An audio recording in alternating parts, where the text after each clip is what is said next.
Power T होगा। Anything else? D T by T का integration,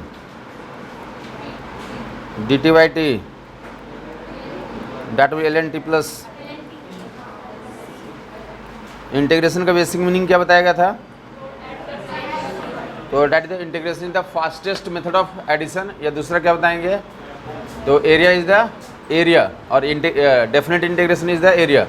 definite integration से किसका मीनिंग होता है? हमारा एरिया से मीनिंग होता। तो ऑलरेडी आपने देख रहे थे, 5 फार्मूले आपने देख रखा था, और ऐसे इंटीग्रेशंस भी आपने कर रखा था। ये साइन टी का इंटीग्रेशन बताएंगे, साइन टी का माइनस कॉस टी 0 से पाई में, साइन टी 0 से पाई में कितना होता है integration? That W2। Sine T का इंटीग्रेशन 0 से पाई में कितना? तो डेट W2। बाकी याद होगा इससे क्या था? कॉस का, कॉस टी 0 से पाई में। एक तो कल आपको इंटीग्रेट करके दिखा दिया था, इसे हमने इंटीग्रेट कर लिया था, और इसे आपको होमवर्क में दिया था। हो गया नहीं हुआ नीचे वाला? कॉस टी का इंटीग्रेशन, कॉस टी का साइन टी लिखोगे, upper limit sine pi, lower new limit sine 0, sine pi भी 0, साइन 0 भी 0, तो अल्टीमेटली कितना आ जाता है? 0 आ जाता है। दोनों याद है नहीं है? ग्राफ से देख लेंगे आप। ये क्या था? ग्राफ किसका बताएगा था? ये किसका ग्राफ है? ये देख लो, 0 से पाई में कितना एरिया बताया था? ये एरिया E2 आता है। 0 से पाई में ये एरिया क्या था हमारा? 0 से पाई में ये एरिया की वैल्यू कितनी होती है? This area is 2। इसको क्या बोलते हैं? ये लिखा हुआ। या तो ऐसा ग्राफ से दिखा दें आप, या तो आप ग्राफ से दिखा दें कि इसकी वैल्यू कितनी होती है, तो 2 होती है। या इसी को ऐसा लिखें, साइन टी डी टी 0 से pi that will equal to 2। Either way में लिख सकते हैं आप, दोनों सिनोनिमस है। 0 से pi sine T D T की वैल्यू कितनी आती है? तो 2 आती है। और ये एरिया 0 से पाई में इसकी वैल्यू कितनी आएगी? तो 2 आएगी। Both are synonymous. तो आगे मूव करोगे। अगर इसे भी देख लोगे, यहाँ पे देखोगे, अब आपको समझ में आ गया हो कि सिर्फ इतना तक पूछा जाता। अगर ये ऑलरेडी कल आपको बोल दिया था कि याद कर लेंगे आप इसे, यहाँ तक अगर पूछा जाए आपसे, अब ऐसे बांट लोगे तुम, यहाँ तक अगर पूछा जाए, यहाँ से यहाँ और यहाँ दोनों मिला कितना था? 2 होता। अगर 0 से पाई बाई 2 में पूछा जाता है, ये 1 होता है, ये 1 होता है, ये 1 होता है, ये 1 होता। समझ आई बात नहीं है? 0 से पाई में कितना हो गया? तो 2 हो गया। सिर्फ 0 से पाई में, पाई बाई 2 में पूछता, तो डेट विल बी 1। अब पाई बाई 2 से पाई में डेट विल ऑल्सो 1। अगर लिखा होता फार्मूला कि sine T D T pi by 2 से पाई, तो कितना यूज करते आप? अगर लिखा होता साइन टी डी टी पाई से 3 पाई बाई 2, तो डेट विल -1। ऊपर वाले के लिए प्लस और नीचे के लिए माइनस। क्लियर है? ये sine T D T integral pi से 2 पाई, पाई से 2 पाई, तो क्या देंगे अपन sir? That will -2। That will, आप नोट करके रख लेंगे एग्जाम्पल। ये एंगल्स कितना होता है? 0 होता है, ये पाई बाई 2 होता है, ये पाई होता है, that is 3 pi by 2, that is 2 pi.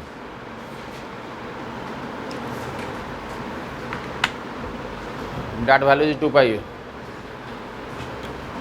0 से पाई बाई 2 में 1 आंसर, पाई बाई 2 से पाई में 1 आंसर, 0 से पाई में 2 आंसर।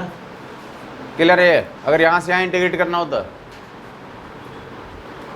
0 से 3 पाई बाई 2, 0 से 3 पाई बाई 2, तो क्या बताएंगे? ये +1, ये +1 और ये -1, तो अल्टीमेटली कितना आ जाएगा? तो डेट विल 1 आ जाएगा। क्लियर हो गया लोगों को? ये बोला कि या तो आप इंटीग्रेट करो बार बार कि 0 से पाई में साइन टी डी टी का इंटीग्रेशन कितना होता है? 2 होता है। या स्ट्रेट फॉरवर्ड आप याद रखें, या तो आप स्ट्रेट फॉरवर्ड याद रखें। क्लियर हो गया ये? तो कॉस्ट में भी लिख लोगे, इतना ही तक यूजुअली इंटीग्रेशन से पूछे जाते हैं। बाकी उसके अलावा जो है, अगर 0 से 2 पाई में इंटीग्रेट कर देता, 0 से 2 pi sine T D T, yes 0 सभी लोगों को दिख रहा है? 0 से 2 पाई, तो ऊपर +2 नीचे डेट विल इक्वल टू, अगर आपको मन कर रहा है कि मैं इंटीग्रेशन से निकालूंगा तो इंटीग्रेट करके निकाल सकते, कोई दिक्कत नहीं उससे। आपको इच्छा है कि मैं साइन पहले इंटीग्रेट करूँ, अपर लिमिट लोअर लिमिट रख के करूँ, वहाँ से भी इतना ही आंसर आएगा। बट एक बार आपने समझा दिया इंटीग्रेशन से मैंने, आगे इसमें डायरेक्ट ग्राफ से करूँगा। बोला गया बेटा कल से समझाया जा रहा था कि साइन टी डी टी का इंटीग्रेशन 0 से पाई में तुम बताओगे कितना होता है। साइन टी डी टी 0 से पाई में कितना होता है? तो 2 होता है। इसी को आज बोला है कि ग्राफ से तो ऐसे एनालाइज कर लोगे। साइन का ग्राफ कैसा होता है याद है कुछ? ऐसा ग्राफ होता है, ये होता है कितना, तो this is 0, this is pi, this is 2 pi, this is pi by 2, this is 3 pi by 2। बोलते हैं यहाँ से यहाँ तक टोटल एरिया कितना था? ये 2 था। तो बोले आधा एरिया यहाँ पे ये कितना होता है? 1 होता है, ये 1 होता है, ये 1 होता है, ये 1 होता है। अगर हमें यहाँ से यहाँ इंटीग्रेट करना होता है 0 से पाई बाई 2 तो कितना आंसर देंगे? 0 से पाई बाई 2 तो 1 आंसर देंगे। पाई बाई 2 से पाई, दैट विल आंसर 1। पाई से 3 पाई बाई 2 -1, 3 पाई बाई 2 से 2 पाई -1। समझ आई बात? वो क्या समझ में आया? एक पाई बाई 2 में एरिया कितनी आती है वैल्यू? जैसा ट्रायंगल का एरिया पता होता है ना, half into base into height, इस तरह से ये जो है तो इसका एरिया याद रखोगे यहाँ से यहाँ तक 1 होता है। और ये कितना होता है? 1 होता है। ऊपर के लिए प्लस, नीचे के लिए। तो अगर 0 से 2 पाई में पूछ दिया गया तो ये प्लस और ये ओवरऑल वैल्यू कितनी हो जाएगी? 0 हो जाएगी। कोई और भी बता दिया, पाई से 3 पाई बाई 2, साइन टी को इंटीग्रेट करो पाई से 3 पाई बाई 2 तो डेट विल बी, तो -1 आ जाएगा। पाई से 3 पाई बाई 2। ये बोलते हैं इसको दूसरा ऐसे ही बोलते हैं कि फर्दर अगर ग्राफ के बारे में पूछना चाहोगे तुम, किसी की इच्छा हो रही होगी ना कि 2 पाई से 3 पाई में क्या होगा, 2 पाई से क्या बताएंगे? तो साइन का प्रॉपर्टी होता है कि ये क्या करता है? रिपीट करता है अपने आप को। 2 पाई से 3 पाई, 3 पाई से 4 पाई, ऐसा रिपीट होता जाता है। तो हम लोग इतना ही याद रखते हैं, हमारा काम होता जाएगा। और इसके बाद अपने आप को ये ग्राफ क्या करती है? इसके बाद अपने आप को ये क्या करती है? रिपीट करती है। इतना सेगमेंट के बाद अपने आप को क्या करती है? रिपीट करती है। तो क्या बोलते हैं? यहाँ जो लेंथ है ये 2 पाई, इसको क्या बोलते हैं? पीरियड। क्या बोलते हैं इसका? साइन एक्स का या साइन टी का पीरियड पूछा जाएगा तो क्या बताएंगे? 2 पाई। साइन टी, साइन एक्स, ये सब कैसे फंक्शन है? साइन कैसा फंक्शन है? पीरियोडिक। क्या बोलेंगे? साइन को एक नाम तो साइन फंक्शन है, ये दूसरा नाम क्या बोलते हैं? साइन पीरियोडिक फंक्शन भी है। तीसरा नाम क्या बोलते हैं? साइन हार्मोनिक फंक्शन भी है। कैसा फंक्शन है? Harmonic function. क्यों ऐसा बोलते हैं हम लोग? साइन को हार्मोनिक फंक्शन क्यों नाम देते हैं? बोलो। उससे तो बोलते हैं पीरियड हो गया। Sine periodic function. ये डायलॉग रहेगा आगे, ये डायलॉग रहेगा कि एक पीरियड में साइन की वैल्यू कितनी होती है? एक पीरियड में साइन की वैल्यू 0 हो जाती है। साइन का पीरियड कितना होता है ये पूछा जाएगा तब कितना आंसर देंगे? पीरियड पूछा जाएगा तब 2 पाई आंसर देंगे। अरे अंतराल कितने टाइम के बाद अपने आप को रिपीट करती है, that is the periodic motion. जितने लेंथ के बाद अपने आप को रिपीट करती है उसको क्या बोलते हैं? अगर कोई मोशन अपने आप को क्या करता है? रिपीट करता है, तो उस मोशन को क्या नाम से पुकारते हैं? Periodic motion. और जितने लेंथ के बाद रिपीट करती है उसको क्या बोलते हैं? तो मोशन का पीरियड बोलते हैं। तो इससे साइन टी का पीरियड कितना है? 2 पाई। क्या बोलेंगे? साइन टी की वैल्यू एक पीरियड में होती कितनी है? तो ये प्लस और ये माइनस, तो नेट की वैल्यू कितनी हो जाएगी? समझ आई बात? एक पीरियड में एवरेज वैल्यू साइन का कितना आता है? 0। डायलॉग सुनेगा, average value of sine over 1 time period is 0। ये अंतिम तक, सिलेबस के अंतिम तक डायलॉग दिमाग लेकर रिपीट होता रहेगा। साइन टी कॉस टी दोनों ही पीरियोडिक फंक्शन है। दोनों का पीरियड कितना होता है? 2 पाई होता है। दोनों का एवरेज वैल्यू एक टाइम पीरियड पे कितना होता है? 0 होता है। 4 बातें बोली गई। साइन और कॉस दोनों का। कॉस के लिए पहले प्रूव कर दिया था ना? कब? कैसे प्रूव किया था? बोला था ग्राफ तो एक ही होता है ना, बस स्टार्टिंग का अंतर होता। तो उसका भी सेम ही कैसा आएगा? साइन हो या कोसाइन हो दोनों का पीरियड 2 पाई।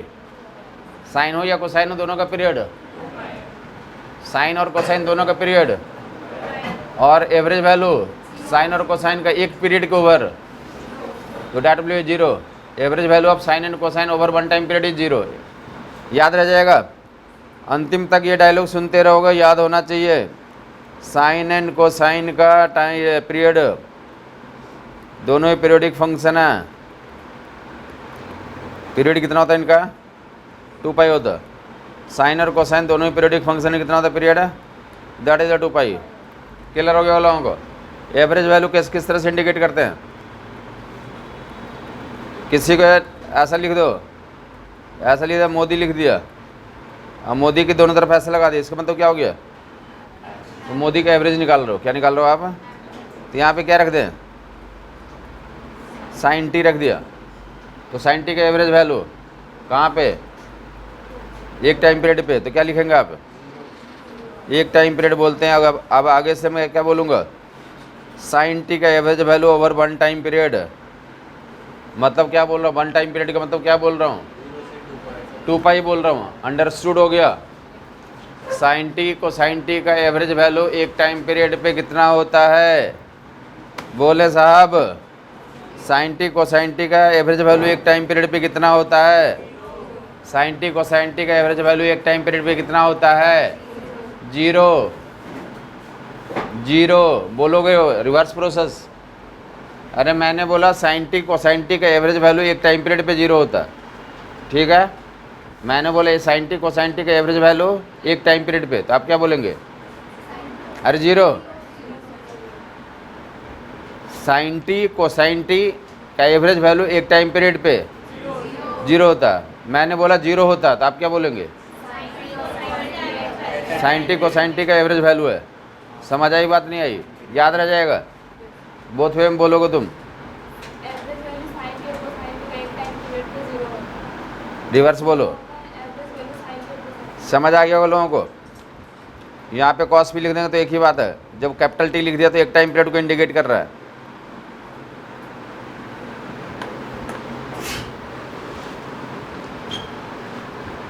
साइन टी को साइन टी का एवरेज वैल्यू एक टाइम पीरियड पे 0 होता है। टाइम पीरियड कितना होता है? 2 पाई। टाइम पीरियड होता ही क्या है? वो इंटरवल होता है जिसके बाद अपने आप को ग्राफ क्या करती है? रिपीट करती है। ये डायलॉग मतलब फर्दर भी मैंने ये प्रूव कर दिया। प्रूव याद है नहीं है तुम्हें? ये यही प्रूव है हमारा। साइन टी डी टी 0 से 2 पाई। साइन टी का इंटीग्रेशन कितना? अपर limit lower limit. Upper limit डालोगे कितना? माइनस बाहर ले लेता हूँ, cos 2 पाई। cos 2 पाई का वैल्यू कल कितना बताया गया था? देख के बताओ पीछे क्या बताया गया था? 1 या -1? cos 2 पाई। देख के बताओ ना। cos 2 पाई बोल तो रहा हूँ। क्यों 1 होगा? इवन बताया था 1 होता है। cos 2 पाई 4 पाई, cos 0 2 पाई 4 पाई इसी इक्विवेलेंट है। अब वैल्यू क्या होती है? 1 होती है।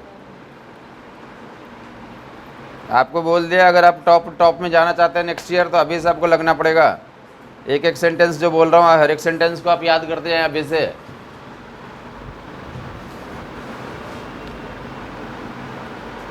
जब आंसर दे रहे हैं तो उससे हमें पता चल जाता है कि आप याद कर रहे हैं नहीं कर रहे हैं।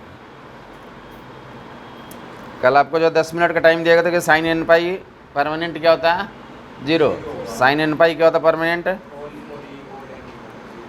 साइन एन पाई 0। एन कुछ भी हो, इवन हो या ऑड हो, कुछ भी। एग्जाम्पल क्या ले लोगे? साइन 0 0 होता, साइन पाई 0 होता, साइन 2 पाई 0 होता। नोट कर लो ऐसे। अब डेली डेली तुम चाहो कि मैं यही लिखवाता रहूँ? कल एक बार लिखवा दिया आपको तो एक मैग्नेट बताया था कि मैग्नेट में प्रॉपर्टी तो अपने आप खींच लेता है। एक बार डाटा दे दिया कि आपको चिपक जाना चाहिए वो, तो परमानेंट जीवन भर कभी नहीं भूलेंगे। साइन 0 साइन पाई साइन 2 पाई इन सभी के वैल्यू कुछ भी लिखते जाए आगे, जो भी पाई मन करता हो। समझ आया नहीं आया कुछ? जबकि कॉस में क्या बताया था? कॉस जो है तो अगर ये क्या होगा? 2n पाई। 2n का मतलब होता ही क्या है? 2n किसको इंडिकेट करता है? इवन को। तो इवन में इंडिकेट कर रहा तो क्या बोलेंगे? तो ये that value 1 cos 2n pi that value equal to 1। याद हो गया ना क्या लिखा हुआ है यहाँ पे? cos 0 cos 2 पाई cos 4 पाई, ये सारे वैल्यूज कितनी हैं? That value equal to 1। cos 0 cos 2 pi cos 4 pi सभी वैल्यूज कितने होंगे? That value equal to 1। Clear है ये? जबकि दूसरा तो cos इवन ऑड को कैसे रिप्रेजेंट करते हैं? 2n + 1 पाई, तो that value equal to example में नीचे क्या फैला के लिख लोगे? cos पाई cos 3 पाई cos 5 पाई, इन सभी के वैल्यूज क्या हो जाएंगे? समझ आ गया होगा लोगों को? cos पाई 3 पाई 5 पाई 7 पाई 9 पाई इन सभी के वैल्यू -1 हो जाएगी। साइन टी का एवरेज वैल्यू एक टाइम पीरियड पे जीरो होता है, कॉस टी का एवरेज वैल्यू एक टाइम पीरियड पे जीरो होता है। यहाँ से मैंने ये प्रूव कर दिया, ये प्रूव कर दिया। आगे से मैं बार बार डायलॉग बोलता रहूँगा, हर एक जगह पे प्रूव नहीं दूंगा कि बार बार तुम चाहोगे मैं प्रूव करूँ, ऐसा नहीं होगा। तो आगे मूव करोगे, साइन टी कोसाइन टी, बाकी कॉस का अलग से एक बार ग्राफ से एनालिसिस कर लो, कहाँ से कहाँ तक वैल्यूज। ऐसे कल काफ़ी सारी इंटीग्रेशन दिया था काम करने के लिए आपको। ये जो है तो ग्राफ तो वैसे ही रहता, साइन वाला ग्राफ एक बार फिर से खींच लो, ऐसा ग्राफ खींच लिया,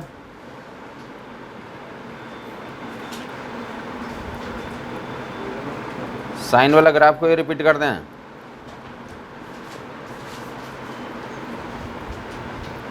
और यहाँ से अगर स्टार्ट कर देंगे तो किसका ग्राफ बना हुआ, तो कॉस का बना हुआ, कॉस टी है ये, देख लेगा। ये यहाँ से स्टार्ट करते तो किसका ग्राफ होता, यहाँ से स्टार्ट करते तो ग्राफ क्या था, साइन टी का था। और यहाँ से स्टार्ट करेंगे तो देखते रहेगा, ऊपर देख लेगा एक बार। और यहाँ से स्टार्ट करेंगे तो माइनस साइन टी, और इस यहाँ से स्टार्ट करेंगे तो फिलहाल हमें यहाँ से क्या ज़रूरत है, यहाँ से स्टार्ट किया कितना, तो जीरो है, ये पाई बाई टू है, this is pi, this is 3 pi by two, this is 2 पाई। ये क्या एरिया होता था डैडी, अगेन ये एरिया भी लिखवाया था कितना, तो दिस इज 1, ये 1 हो गया, और ये 1 और ये 1 और ये 1। समझ आ गई बात। 0 से 2 पाई में sine cos 2 pi by cos T का भी इंटीग्रेशन में कितना, 0 से 2 पाई में कॉस टी का इंटीग्रेशन में कितना हो जाएगा, 0। बाकी अगर 0 से पाई बाई 2 में कॉस टी का इंटीग्रेशन 1, 0 से पाई में तो +1 -1 0 हो गया। पाई बाई 2 से 3 पाई बाई 2 में -2, पाई बाई 2 से 3 पाई बाई 2 में -1 कितना हो जाएगा। समझ आ गई बात। बाकी लिख भी दिया था कल, आपको याद होगा, ये स्प्लिट करके दे दिया था होमवर्क, वहाँ से आप वेरीफाई कर सकते हैं। साइन टी को साइन टी का एरिया आपने आइडेंटिफाई कर लिया, फर्दर मूव करेंगे आप। इंटीग्रेशन का बेसिक कुछ नॉलेज आपने ले लिया कि x पावर n का कितना होता है, x पावर n+1/n+1 हो जाता। तो देख लेंगे, बताया था कि इनका एप्लीकेशन क्या है, इनका एप्लीकेशन क्या है बताएंगे आप। इनका एप्लीकेशन इंटीग्रेशन का क्या एप्लीकेशन है, याद होगा। डिफरेंशिएशन का क्या एप्लीकेशन बताया गया था, डिफरेंशिएशन का एप्लीकेशन कल बताया गया था, मैक्सिमम मिनिमम फाइंडिंग के लिए यूज करते हैं, या और किस लिए यूज करते हैं। अगर 10 एप्लीकेशन आपसे पूछा जाए, सुनेगा इधर, 10 एप्लीकेशन बोल रहा हूँ, ऐसे अकल में डालेंगे। डिफरेंशिएशन का मैक्सिमम मिनिमा एक तो एप्लीकेशन था, डिफरेंशिएशन का एक एप्लीकेशन क्या था, मैक्सिमम मिनिमा था, जहाँ पे किसी भी फंक्शन का मैक्सिमाइज करना मिनिमाइज करना। तो एक नियम तो रहेगा, डिफरेंशिएशन से निकल कर जाएगा।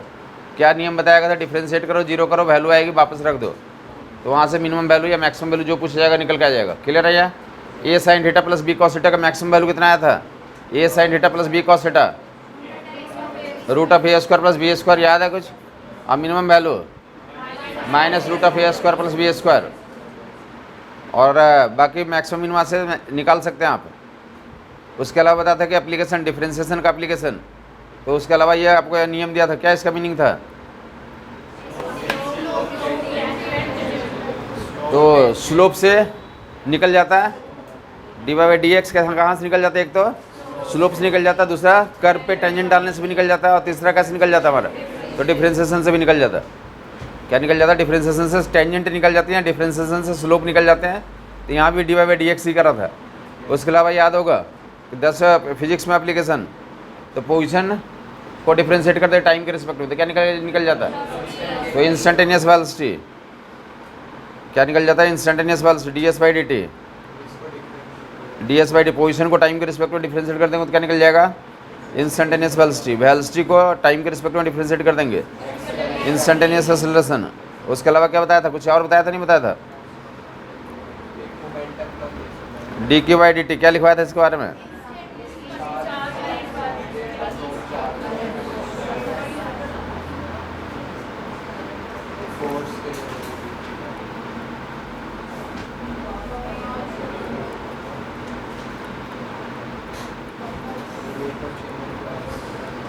10 पूरा हो गया। ये सभी क्या है? किसका? डिफ्रेंसिएशन का एप्लीकेशन फिजिक्स में। पोजीशन दिया रहेगा, डिफ्रेंशिएट कर देंगे, इंस्टेंटेनियस वेलोसिटी आ जाएगी। वेलोसिटी दिया रहेगा, डिफ्रेंशिएट कर देंगे, इंस्टेंटेनियस एक्सेलरेशन आ जाएगा। सुबह सुबह उठने के बाद क्या बोलने बोला था? पोजीशन को एक बार डिफ्रेंशिएट करेंगे, इंस्टेंटेनियस वेलोसिटी को एक बार इंटीग्रेट कर डिफ्रेंशिएट करेंगे तो इंस्टेंटेनियस एक्सेलरेशन। किसी ने सुबह उठने के बाद, किसी को याद है या ऐसे सिर्फ मैं ही बोलता हूँ इस बात को? नहीं बोला ना? क्यों, क्या बोला? राधे राधे बोला? राधे राधे भी नहीं बोला? राधे राधे बोला आज? वाह। अभी जो है ना तुम्हारा सब कुछ राधे राधे भी यही होना चाहिए कि एक बार डिफ्रेंसिएशन ही राधे और दूसरा बार डिफ्रेंसिएशन भी क्या होना चाहिए? राधे राधे यही होना चाहिए। अभी आपके अंदर टॉप करने के लिए आस्की होनी चाहिए, दीवानापन होना चाहिए। समझ ये बात नहीं आई? जब तक आपके अंदर ऐसा नहीं रहेगा, दीवानापन, आस्की नहीं रहेगा कि नहीं हमारा एक डिफ्रेंसिएशन भी राधे है और दूसरा डिफ्रेंसिएशन भी क्या हमारा राधे है, सुबह शाम कुछ नहीं, तुम्हारा सब कुछ क्या होना चाहिए? तुम्हारा नाम भी तो डिफ्रेंसिएशन होना चाहिए, मतलब नाम भी तुम्हारा फिजिक्स होना चाहिए, धर्म भी और कर्म भी, और कास्ट भी और आइडेंटिटी भी, आधार कार्ड भी क्या होना चाहिए? सिर्फ और सिर्फ तो फिजिक्स होना चाहिए। अरे मोस्टली लोग यहाँ पे वही लोग बैठे हुए जिनका फिजिक्स के कारण रुका हुआ। समझ आई बात नहीं? मोस्टली लोगों का यही रहता है कि हमारा फिजिक्स में ही गड़बड़ हो गया, अदरवाइज हम तो बाउंड्री पार कर चुके थे। तो डेफिनेटली उसे अपना क्या बना लें आप? आइडेंटिटी, आधार कार्ड आपका वही है, फिजिक्स है। एक बार डिफ्रेंसिएशन, दूसरा बार डिफ्रेंसिएशन। कोई आधार कार्ड मांगे तो ये आप बोलें एक बार डिफ्रेंसिएशन, दूसरा बार डिफ्रेंसिएशन से क्या निकल जाएगा? अगर तुमसे कोई बोला आधार कार्ड दिखाओ, तुम ये बोलोगे ना एक बार डिफ्रेंसिएशन करोगे तो वेलोसिटी निकल जाएगा, दूसरी बार डिफ्रेंसिएशन करोगे वो समझ जाएगा कि कुछ छोड़ देगा, डिफरेंटली मारेगा तो नहीं, सामने वाला समझ जाएगा इसके ऊपर जुनून सवार है। समझ आई बात नहीं आई? ये कुछ भी कर सकता है। नहीं वो समझदार होते हैं लोग, ऐसा नहीं तुम सामने वाले को बेवकूफ़ ना समझो तुम। तो क्या बोलेंगे, ये कहाँ से निकल जाएगा? चार्ज को डिफ्रेंशिएट करने से instantaneous current, force, torque, induced EMF, ये 10 एप्लीकेशन आपको डिफ्रेंशिएशन का बता दिया। फिजिक्स इंटीग्रेशन का एप्लीकेशन डिस्कशन करने जा रहे हैं। जो इंटीग्रेशन आपने पढ़ा है उसका तो एप्लीकेशन हम लोग डिस्कशन करने जा रहे हैं। वंस मोर यहाँ से स्टार्ट कर रहा हूँ। इन दोनों में कौन अच्छा लगा तो मैं वहीं से स्टार्ट करूँगा। ds/dt अच्छा लगा या dv/dt? दोनों में ज़्यादा अच्छा कौन लगा? क्यों, ds/dt पे क्वेश्चन आया था इसलिए क्या? नहीं, किसी काफ़ी लोगों को इसलिए लग रहा होगा कि इस बार ऐसा क्वेश्चन आया था ना कि पोजीशन टाइम का ग्राफ था, स्लोप से वेलोसिटी का कंपैरिजन करना था, क्रॉस मल्टीप्लाई कर लें। अब इसी के इन्फॉर्मेशन को क्या कर लें आप, क्रॉस मल्टीप्लाई, तो ds क्या बन जाएगा? v/dt।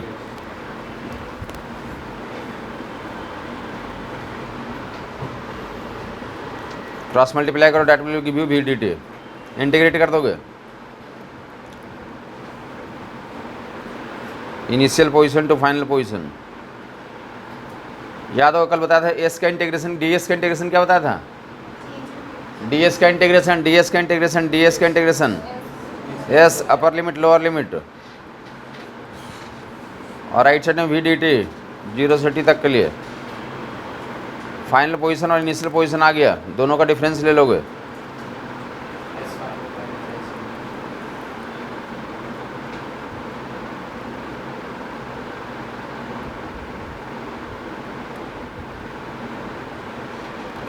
S final minus S initial 0 से t के लिए।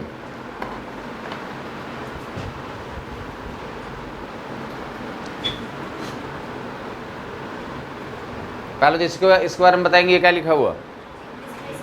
तो डिस्प्लेसमेंट लिखा हुआ, या सेम डायरेक्शन चलता जा रहा है, पार्टिकुलर स्ट्रेट लाइन में चलता जा रहा है, तो डिस्टेंस भी है। ये क्या है? डिस्टेंस भी हो सकता है डिस्प्लेसमेंट भी हो सकता है। क्लियर बात हो गई। दोनों का मेजरमेंट कहाँ से आएगा? डिस्टेंस भी हो सकता है और ये डिस्प्लेसमेंट भी हो सकता है। दोनों का मेजरमेंट कहाँ से होगा? ध्यान दोगे यहाँ पे, ये दोनों दो चीज़ों का क्या है? एरिया है। दो चीज़ों का प्रोडक्ट है, तो क्या निकल जाए है? ये बेसिकली दो चीज़ों का प्रोडक्ट है, तो डैट इज द एरिया। तो बेसिकली एरिया है। तो वी एन टी का ग्राफ दिया रहेगा, तो एरिया मेजरमेंट कर लोगे वहाँ से। वी एन टी का क्या रहेगा? ग्राफ। तो वहाँ से क्या मेजर कर लोगे? एरिया। तो क्या निकल जाएगा? डिस्टेंस ट्रेवल्ड या डिस्प्लेसमेंट निकल जाएगा। डिस्टेंस ट्रेवल्ड या दूसरा एस्पेक्ट देखोगे। पहला एस्पेक्ट बोला कि अगर वेलोसिटी दिया हुआ टाइम का फंक्शन है, या उसे क्या बोलेंगे? वेलोसिटी वेरिएबल दिया हुआ। क्या दिया हुआ? तो इंटीग्रेट कर दोगे तो क्या निकल जाएगा? डिस्टेंस ट्रेवल्ड या डिस्प्लेसमेंट निकल जाएगा। ठीक है। ये वेलोसिटी टाइम का फंक्शन दिया रहेगा बेटा, तो इंटीग्रेट कर देंगे तो क्या निकल जाएगा? डिस्टेंस ट्रेवल्ड या डिस्प्लेसमेंट निकल जाएगा। अब किस केस में डिस्टेंस और डिस्प्लेसमेंट बराबर होता है या फिर ज़्यादा या कम होगा, तो वो हम लोग डिस्कशन करेंगे अलग से। बट फिलहाल ये याद रखेंगे, क्या डायलॉग यही है कि वी टी वेलोसिटी को इंटीग्रेट करने से डिस्टेंस ट्रेवल्ड मिलता है या डिस्प्लेसमेंट मिलता है? किसको इंटीग्रेट करने से? कब इंटीग्रेट करेंगे? जब वेरिएबल रहेगा, ये चेंजेबल रहेगा, वेरिएबल रहेगा, तब इंटीग्रेट करके तो क्या निकाल लेंगे डिस्टेंस ट्रेवल्ड या डिस्प्लेसमेंट। या दूसरा क्या होगा? समटाइम्स वेलोसिटी एंड टाइम का ग्राफ दिया रहेगा, एरिया वेलोसिटी एंड टाइम का ग्राफ दिया रहेगा, वेलोसिटी एंड टाइम का ग्राफ दिया रहेगा, तो वहाँ से क्या मेजर करोगे? क्या मेजर कर लोगे उसके ग्राफ का, और वहाँ से क्या निकल जाएगा? डिस्टेंस ट्रेवल्ड या डिस्प्लेसमेंट निकल जाएगा। क्लियर बात हो गई। और तीसरा केस, अगर वेलोसिटी कांस्टेंट है, तो वेलोसिटी कांस्टेंट, तो कांस्टेंट जो चीज़ रहता है तो इंटीग्रेशन से बाहर चला जाता है, तो ये इंटीग्रेशन से बाहर चलेगा। बच्चा का डी टी, तो डी टी का इंटीग्रेशन टी होता है, तो वी एन टी को मल्टीप्लाई कर लेंगे तो क्या निकल जाएगा? डिस्टेंस ट्रेवल्ड या डिस्प्लेसमेंट। सुनोगे, जहाँ पे भी क्या होगा? कांस्टेंट होगा, तो ये बाहर हो गया, डी टी का टी हो जाएगा, तो क्या होगा? वी इंटू टी हो गया। तो जहाँ पे वेलोसिटी कांस्टेंट होगी तो मल्टीप्लाई कर दो, वी एन टी को मल्टीप्लाई कर दोगे तो क्या निकल जाएगा? डिस्टेंस ट्रेवल्ड या डिस्प्लेसमेंट निकल जाएगा। क्लियर बात हो गई। डिस्टेंस ट्रेवल्ड या डिस्प्लेसमेंट निकल के आ जाएगा, हाँ या नहीं? 3 डायलॉग बोला गया। ये नोमेनक्लेचर है, इस पर आप टाइम लेके समझें, क्योंकि आगे इस पर एक चेन रहेगा। कुछ लोग इस डायलॉग को याद रख लेते हैं, नोमेनक्लेचर को, और कुछ लोग भूल जाते हैं। जो याद रखेंगे वो फर्दर क्लासेज में उनको क्या होगा? आसानी होगा। और जो भूल जाएंगे तो उनको बार बार लगेगा कि बार बार ये एक ही चीज़ बोलता है और उनको समझ नहीं आता। तो आप यहाँ पे इंश्योर करें कि ये आपको डायलॉग याद हो जरा। क्या बोला है कि velocity and time, velocity variable रहेगा, वेलोसिटी क्या रहेगा? तो इंटीग्रेट कर देंगे तो डिस्टेंस ट्रेवल्ड डिस्प्लेसमेंट मिल जाएगा। वंस मोर, वेलोसिटी वेरिएबल रहेगा, इंटीग्रेट कर देंगे, डिस्टेंस ट्रेवल्ड डिस्प्लेसमेंट मिल जाएगा। इतना ही बोलना। सब लोग एक साथ बोलेगा।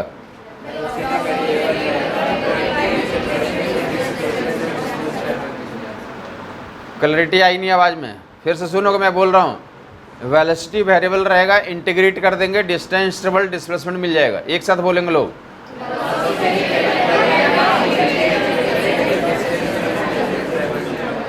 दूसरा सुनोगे, वेलोसिटी एंड टाइम का ग्राफ रहेगा, एरिया निकाल लेंगे, डिस्टेंस ट्रेवल्ड डिस्प्लेसमेंट मिल जाएगा।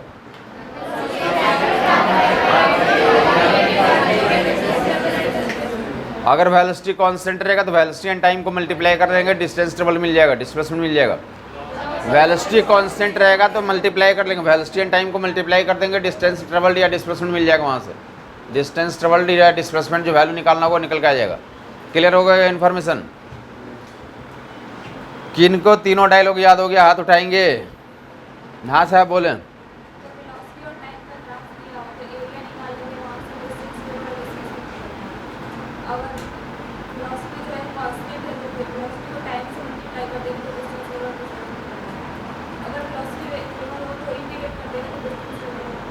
ओके, दोनों को मल्टीप्लाई करते हैं, आगे से याद रखेंगे।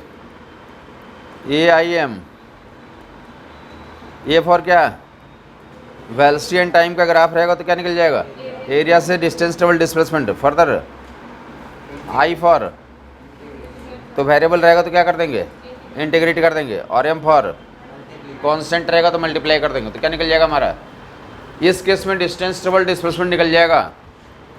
वो जनरल नोमेनक्लेचर ये सबके लिए वैलिड है। अभी पहला एग्जाम्पल लिया है, हर एक एग्जाम्पल में ऐसा भी बोलना पड़ेगा आपको, तो बेहतर यही है कि आप कोशिश करें कि आपके दिमाग में ये तो सेट हो जाए। बताया कि मैग्नेट की प्रॉपर्टी होती है कि कोई भी चीज़ उसको काम कर रहा था तो क्या कर लेता, उसको खींच कर लेता। कैसे खींच लेता बताओगे? कैसे खींच लेता?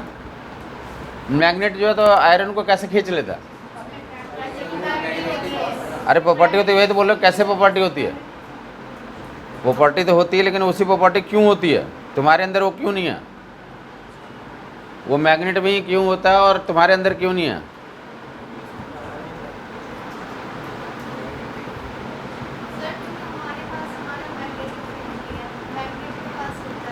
नहीं, तुम्हारे पास भी मैग्नेटिक फील्ड है, तुम नेचर के एलिमेंट हो ना, तो तुम्हारे अंदर भी कुछ मैग्नेटिक बिहेवियर तो है ही।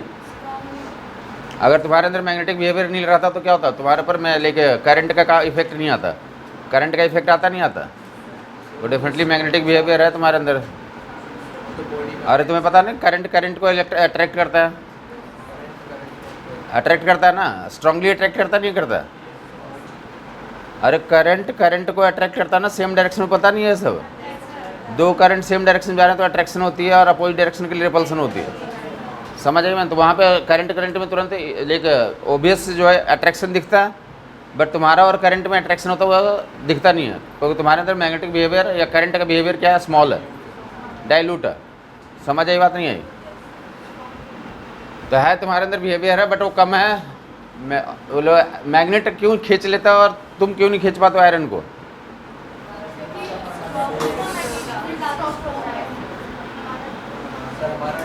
चलो सुनोगे, अब सुनोगे, पूरी स्टोरी सुनोगे। हम जानते हैं कि साउथ पोल और नॉर्थ पोल में क्या होता है? अट्रैक्शन होता है। समझ आई बात? तो जो मैग्नेट है ना, तो मैग्नेट को आयरन के पास ले जाओगे तो वैसे आयरन में कुछ नहीं होता, बट जैसे मैग्नेट आता तो मैग्नेट क्या करता है? उसके अंदर अपोजिट पोल डेवलप कर देता। समझ आई बात नहीं आई? मैग्नेट का अगर नॉर्थ पोल लाओगे तो आयरन के अंदर वो क्या इंड्यूस कर देता है? साउथ पोल इंड्यूस कर देता है। और जैसे इंड्यूस हो जाएगा तो अपने आप क्या हो जाएगा? फिर अपने आप चला जाएगा, उसको लाने की ज़रूरत नहीं है। समझ आई बात नहीं आई? तो मैं वही चीज़ आपसे बोल रहा हूँ कि आपको नोमेनक्लेचर बता दिया गया। अब क्या होना चाहिए? आपके अंदर अट्रैक्शन होना चाहिए कि हमें इसे याद रख ले। अब ये याद रखने के लिए तुम्हारे अंदर होना चाहिए कि जैसे ये कुछ आएगा तो हमें याद है, हम बताएं, और हमें कैसे इसको याद करें। जैसे बताया कि मैग्नेट होता है तो उसके अंदर क्या डेवलप कर देता है? अरे उसके अंदर पोल डेवलप कर देता है अपोजिट नेचर का। वो उसके अंदर तो है ही, उसके अंदर क्या डेवलप कर देता है? अपोजिट नेचर का पोल डेवलप कर देता है, और अपने आप क्या हो जाता है? खींचा चला आता है। समझ आई बात नहीं आई? तो सेम काम तुम्हें करना है कि हम इतना तरीके से इसमें पोल डेवलप कर दें कि जब भी जरूरत पड़े तो अपने आप क्या कर दे, हमें याद आ जाए कि यही है। ए फॉर एरिया, वेरिएबल जब रहेगा तो इंटीग्रेशन, आई फॉर इंटीग्रेशन, और M for multiplication, M for constant में क्या कर देंगे? मल्टीप्लिकेशन। क्लियर बात हो गई? तीनों के लिए अप्लाई कर दिया। वहाँ पे तो वी डी टी थे, वी डी टी से क्या निकलता था? वी डी टी से distance travel displacement. V D T से क्या निकलता था? Distance travelled, sorry V D T से, ये वी डी टी से डिस्टेंस ट्रेवल डिस्प्लेसमेंट ही निकल रहा था। D S by D T equal to, या D S equal to V D T. दूसरा वाला इंश्योर करोगे, ये हो चुका हमारा। डिस्टेंस ट्रेवल डिस्प्लेसमेंट निकल गया था वी डी टी का इंटीग्रेशन से। दूसरा वाला इंश्योर करो, ये क्या था हमारा? D V by D T. D V equal to कितना लिखोगे? फिर से राइट साइड का नोमेनक्लेचर वैसे ही रहेगा, और लेफ्ट साइड में डी वी का इंटीग्रेशन याद होगा लोगों को। डी वी का इंटीग्रेशन भी यू से बी तक इंटीग्रेट करते हैं, 0 से t तक के लिए। फिर से राइट साइड में तो लेफ्ट साइड में v माइनस यू हो गया, और राइट साइड में फिर से क्या क्या बोलेंगे? वही डायलॉग फिर से बोलना होगा। लेफ्ट साइड में सुन लोगे, इस पर ही है क्या? लेफ्ट साइड में चेंज इन वेलोसिटी आ रहा है। चेंज इन वेलोसिटी निकालने के 3 तरीके सुनोगे। 3 तरीके। एक तरीका जब क्या रहेगा, ये वेरिएबल रहेगा तो इंटीग्रेट कर देंगे, ए टी ग्राफ का एरिया रहेगा, ए एन टी का ग्राफ रहेगा, एरिया निकाल लेंगे, और ए कांस्टेंट रहेगा तो मल्टीप्लाई कर लेंगे, B minus you equal to A T आ जाएगा। कुछ समझ नहीं आया? चेंज इन वेलोसिटी निकालने का 3 नियम आपके सामने रख दिया गया। वो डिस्टेंस ट्रेवल्ड और डिस्प्लेसमेंट निकालने का 3 नियम था वो, और ये 3 नियम किसका आ गया? चेंज इन वेलोसिटी निकालने का। क्या क्या होता है? ए एंड टी का ग्राफ रहेगा तो एरिया से चेंज इन वेलोसिटी निकल जाएगा, ए वेरिएबल रहेगा तो इंटीग्रेट करने से चेंज इन वेलोसिटी निकल जाएगा, और अगर ए कांस्टेंट रहेगा तो ए एंड टी को मल्टीप्लाई करने से क्या निकल जाएगा? चेंज इन वेलोसिटी निकल जाएगा। जो फार्मूला तुम्हें बहुत famous, v minus you equal to A into T, v minus you equal to, समझ नहीं आई बात? तो जो तुम्हें याद है, जो डेरिवेशन याद भी रखो, कल फिर से मैं पूछूंगा कि v minus you equal to A T या v equal to you plus A T derive करने का तरीका बताओ। तो तुम्हें याद होना चाहिए कि फार्मूला क्या होता है? चेंज इन वेलोसिटी का integral of A D T, A constant है, उसके लिए क्या हो जाएगा? v minus you equal to A into T multiply हो जाएगा। नोमेनक्लेचर याद है तो ये कंप्लीट हो गया इन्फॉर्मेशन। अब इन दोनों पे तो क्वेश्चंस देख लेते हैं, बाकी जो एक दो नोमेनक्लेचर और उठा लेता हूँ, इन सभी की जरूरत हमें पड़ती रहेगी। यहाँ से उठाता हूँ, एफ इक्वल टू कितना लिखा था आपने? D P by D T, D P equal to, कौन बताया था कि लेफ्ट हैंड साइड में क्या है? तो लेफ्ट हैंड साइड में चेंज इन मोमेंटम, या उसी को दूसरा नाम क्या बोलते हैं? इम्पल्स। लेफ्ट हैंड साइड में चेंज इन मोमेंटम या उसी का तो अल्टरनेटिव नाम क्या होता है? इम्पल्स। चेंज इन मोमेंटम को तो फिजिकल क्वांटिटी क्या नाम देते हैं? तो इम्पल्स नाम देते हैं। स्पेशल केस होता है कि physical quantity usually change in momentum ही होता है, बट एक स्पेशल केस में क्या बन जाता है? वो इम्पल्स बन जाता है। जब क्या करोगे तुम? हाँ जी, किसी को जोर से तमाचा मारो, जोर से तमाचा मारोगे अचानक ही, तो वो जो उसमें क्या आएगा? जो चेंज इन मोमेंटम लाएगा वो क्या बोलेगा? वो कहलाएगा इम्पल्स। जैसे अचानक किसी को जोर का दो ना, तमाचा मारोगे तो क्या उसको चांद और तारे दिन भी नजर आ जाते हैं। तो वहाँ पे उसको उस तमाचे को क्या नाम देंगे आप? Impulse. That will be change in momentum. Vector form में भी लिख सकते हैं। यहाँ पे जो इंश्योर करना है कि वेक्टर ये सब क्या हमारा, तो वेक्टर अगर लिखोगे तो इम्पल्स का डायरेक्शन या चेंज इन मोमेंटम का डायरेक्शन और फोर्स का डायरेक्शन क्या होगा? पैरेलल हो जाएगा। सवाल यहाँ से भी कुछ रहते हैं। बाकी जो हमें फिलहाल नोमेनक्लेचर सिखाना था तो वो नोमेनक्लेचर आप लोग बताएंगे। सुनो, मैं बोल दे रहा हूँ एक बार। फोर्स वेरिएबल रहेगा, इंटीग्रेट करके चेंज इन मोमेंटम निकाल दोगे। फोर्स एंड टाइम का ग्राफ रहेगा, एरिया से चेंज इन मोमेंटम आ जाएगा। फोर्स कांस्टेंट रहेगा, एफ इंटू टी कर देंगे तो क्या निकल जाएगा? हमारा चेंज इन मोमेंटम निकल जाएगा। याद रह जाएगा? बोलोगे बेटा, इधर बोलोगे। एफ एंड टी का ग्राफ दिया रहेगा तो एरिया निकाल देंगे तो चेंज इन मोमेंटम निकल जाएगा। गुड। एफ वेरिएबल रहेगा तो इंटीग्रेट कर देंगे, चेंज इन मोमेंटम निकल जाएगा। एफ कांस्टेंट रहेगा, एफ एंड टी को मल्टीप्लाई कर देंगे तो क्या निकल के आ जाएगा? चेंज इन मोमेंटम निकल के आ जाएगा। समझ आ गई बात? वेक्टर फॉर्म में देंगे तो तीनों सेम डायरेक्शन होगी। हाँ, ये final momentum vector minus initial momentum vector है, और यहाँ पे फोर्स आ जाएगा तो ये फोर्स वेक्टर है यहाँ पे। तो जो यहाँ पे फोर्स का डायरेक्शन वही इसका मोमेंट डायरेक्शन रहेगा। ये जो पूरा वेक्टर फॉर्म में लिखोगे ना, वेक्टर फॉर्म में तो क्या होता था? F equal to D P by D T होता है। ये D P by D T ऐसा होता है वेक्टर फॉर्म में। तो क्रॉस मल्टीप्लाई करोगे तो ये जो फोर्स का जो डायरेक्शन होगा चेंज इन मोमेंटम ये इंडिकेट कर रहा है। ये देख लो तो तुम, ये दिखा रहा है कि चेंज इन मोमेंटम का डायरेक्शन और फोर्स का डायरेक्शन क्या है? ये तो पैरेलल है।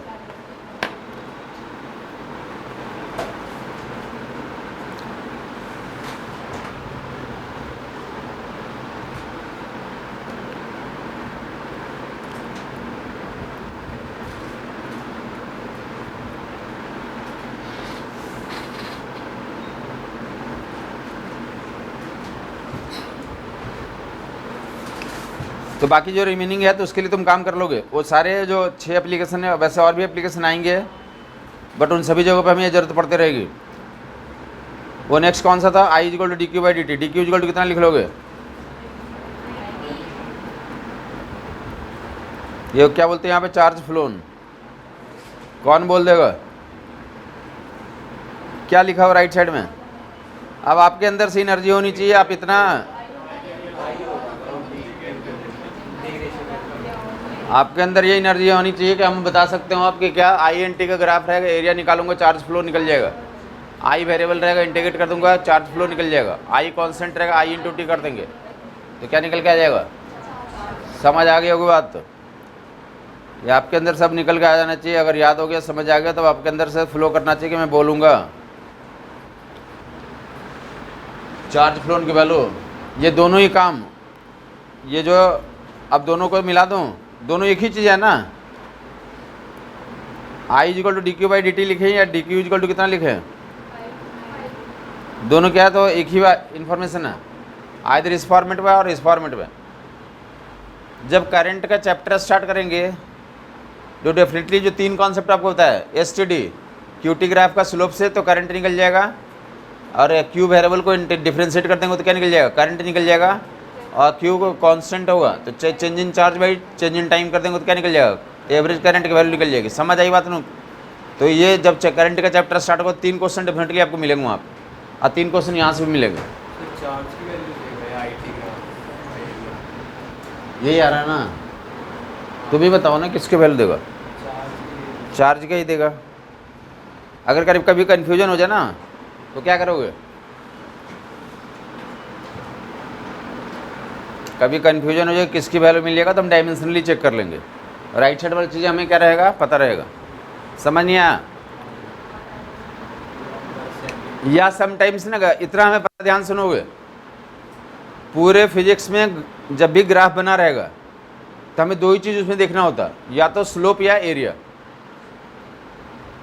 या तो स्लोप या समझ आई बात नहीं? अब अगर बाय द वे वैसे तो बेहतर होता कि हम याद करके जाएंगे, तो आईटी ग्राफ का एरिया से चार्ज निकलता है और क्यूबिटी का ग्राफ का लाइक स्लोप से क्या निकलता है? तो करंट निकलता। तो ये याद करके जाए, लेकिन बाय द वे याद करके गए और वहाँ पे कन्फ्यूजन हो गया। वहाँ पे क्या हो गया? कन्फ्यूजन हो गया कि स्लोप निकालना है या एरिया निकालना है। तो वहाँ 2 नियम होते हैं।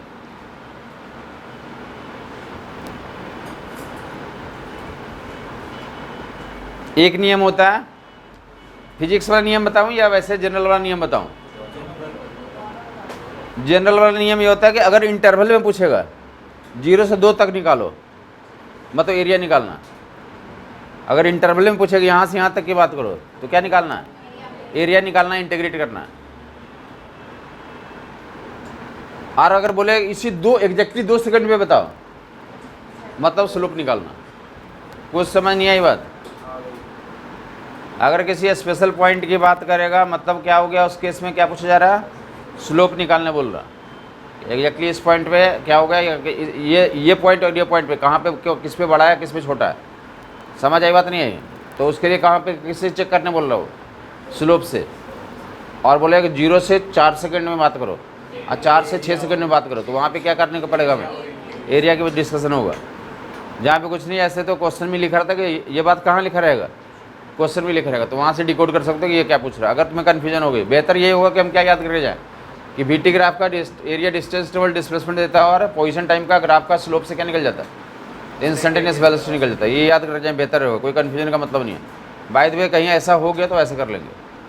या दूसरा नियम फिजिक्स वाले नियम की क्या करेंगे? अगर भूल भाल गया तो जो फिजिकल क्वांटिटी के बारे में पूछ रहा है और ग्राफ दिया हुआ, तो दोनों को मल्टीप्लाई करने से निकल आ जा रहा है फिजिकल क्वांटिटी।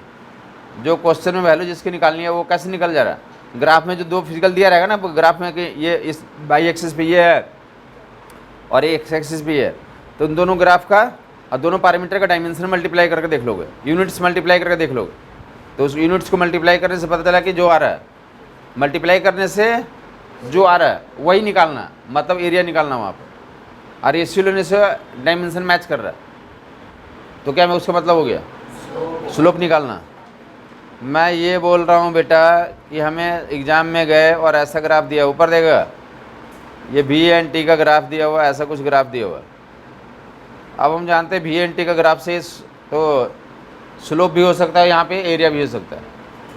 उसने पूछा डिस्टेंस बताओ, तो हमें पता नहीं कि डिस्टेंस स्लोप से निकलेगा या एरिया से निकलेगा, तो हम क्या करेंगे, इनको एरिया गुना करके देख लेंगे। वेलोसिटी हो तो मीटर पर सेकेंड और टाइम क्या होता है सेकेंड होता है, गुना कर लेंगे तो क्या हो गया मीटर आ गया, तो मतलब मीटर डिस्टेंस होता है। तो मतलब बोलेंगे वीटी ग्राफ है, डिस्टेंस पूछा है, मतलब एरिया निकालना है इसका। क्या निकालना है इसका? समझ आ गई बात? बाकी हमें याद रहे तो बढ़िया है, ज़्यादा बढ़िया है।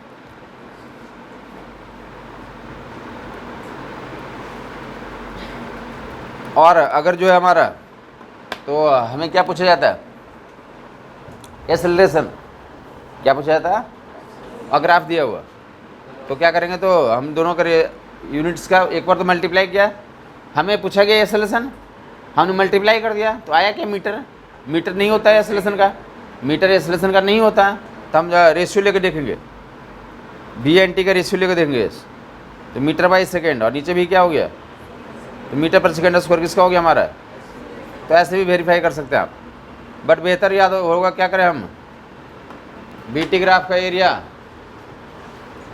बीटी ग्राफ का एरिया क्या देता है? डिस्टेंस ट्रेवल्ड या डिस्प्लेसमेंट, और बीटी ग्राफ का स्लोप एक्सेलरेशन दे देता है। बीटी ग्राफ का स्लोप क्या देता है? क्लियर हो गया होगा लोगों को? वापसी कर लें हम लोग, किस पे आ गए अब? BT graph. बाकी उसके अलावा तो वो चर्चा तुम कर लोगे। एक एक्सप्रेशन ये लिखवा है, tau equal to D L by D T. Last एक नोमेनक्लेचर जो छूट गए हैं वो एक बार फिर से तो सीख लें, कि हम सीख सकते हैं, कोशिश कर लें आप। पहले तो ये क्या बताओ, किसका डायरेक्शन सेम हो गया यहाँ पे? Change in angular momentum and torque का डायरेक्शन क्या होगा? सेम होगा। Change in angular momentum and torque का डायरेक्शन क्या होगा? सेम होगा। उसके अलावा क्या लिखा हुआ है? ये जो लिखा हुआ है बोल दोगे, लिखने में तो भरोसा ना करें, डेली स्टोरी सुनाने की जरूरत नहीं है।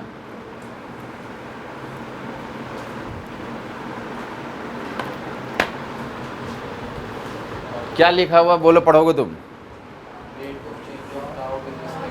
इंटीग्रेशन। ये बोलोगे टॉर्क वेरिएबल रहेगा, तब इंटीग्रेट करने से चेंज इन एंगुलर मोमेंटम निकल जाता है, ये लिखा हुआ।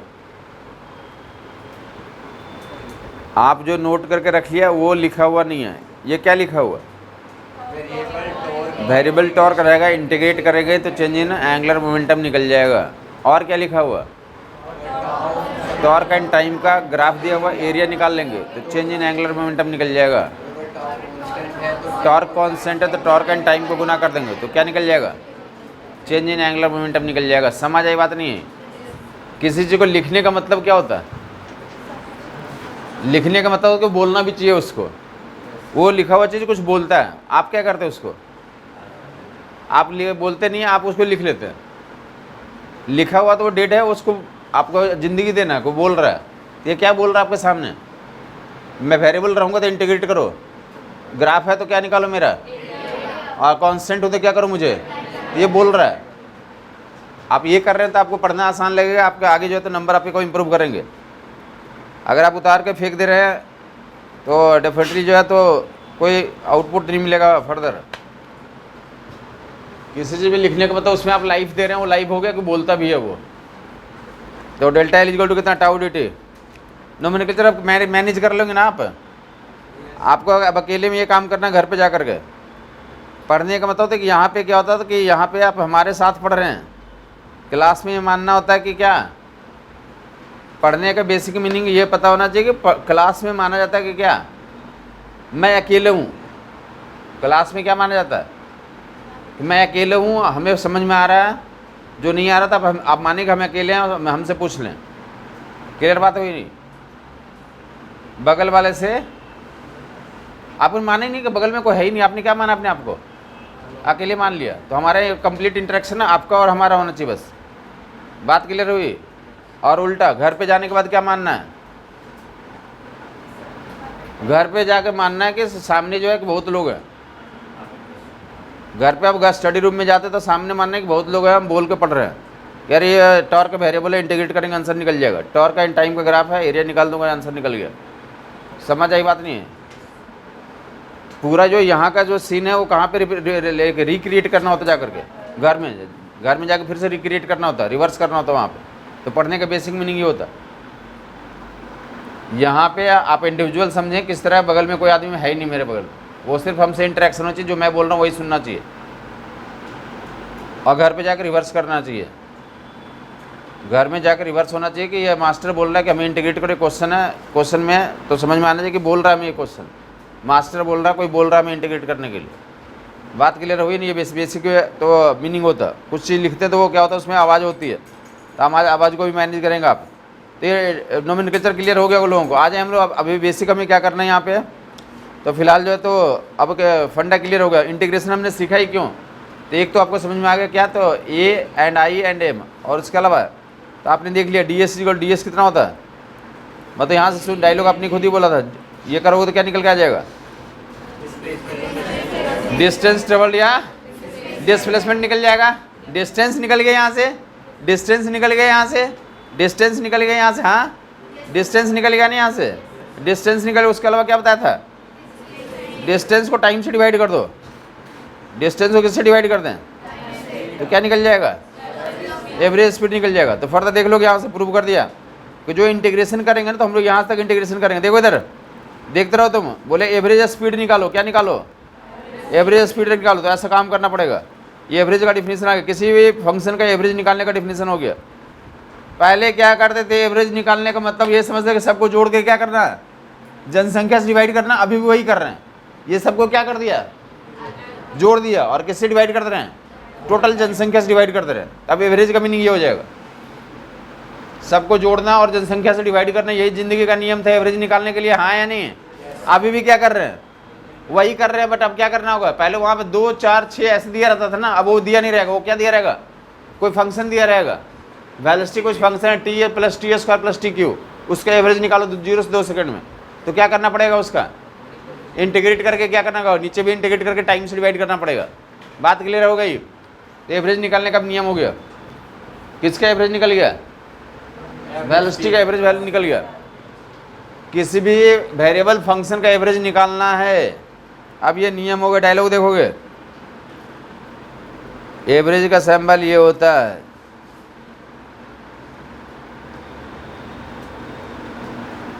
ये पूरा जो तैयार है।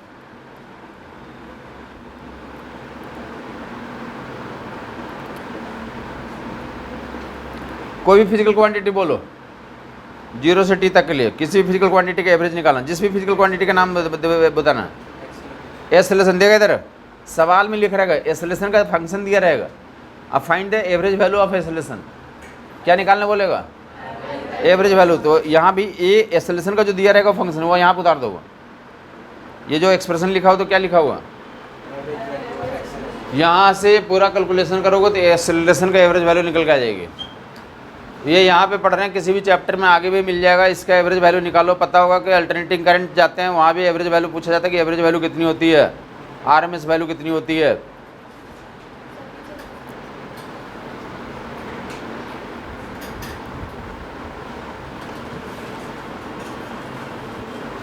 एवरेज वेलोसिटी निकालने का तरीका,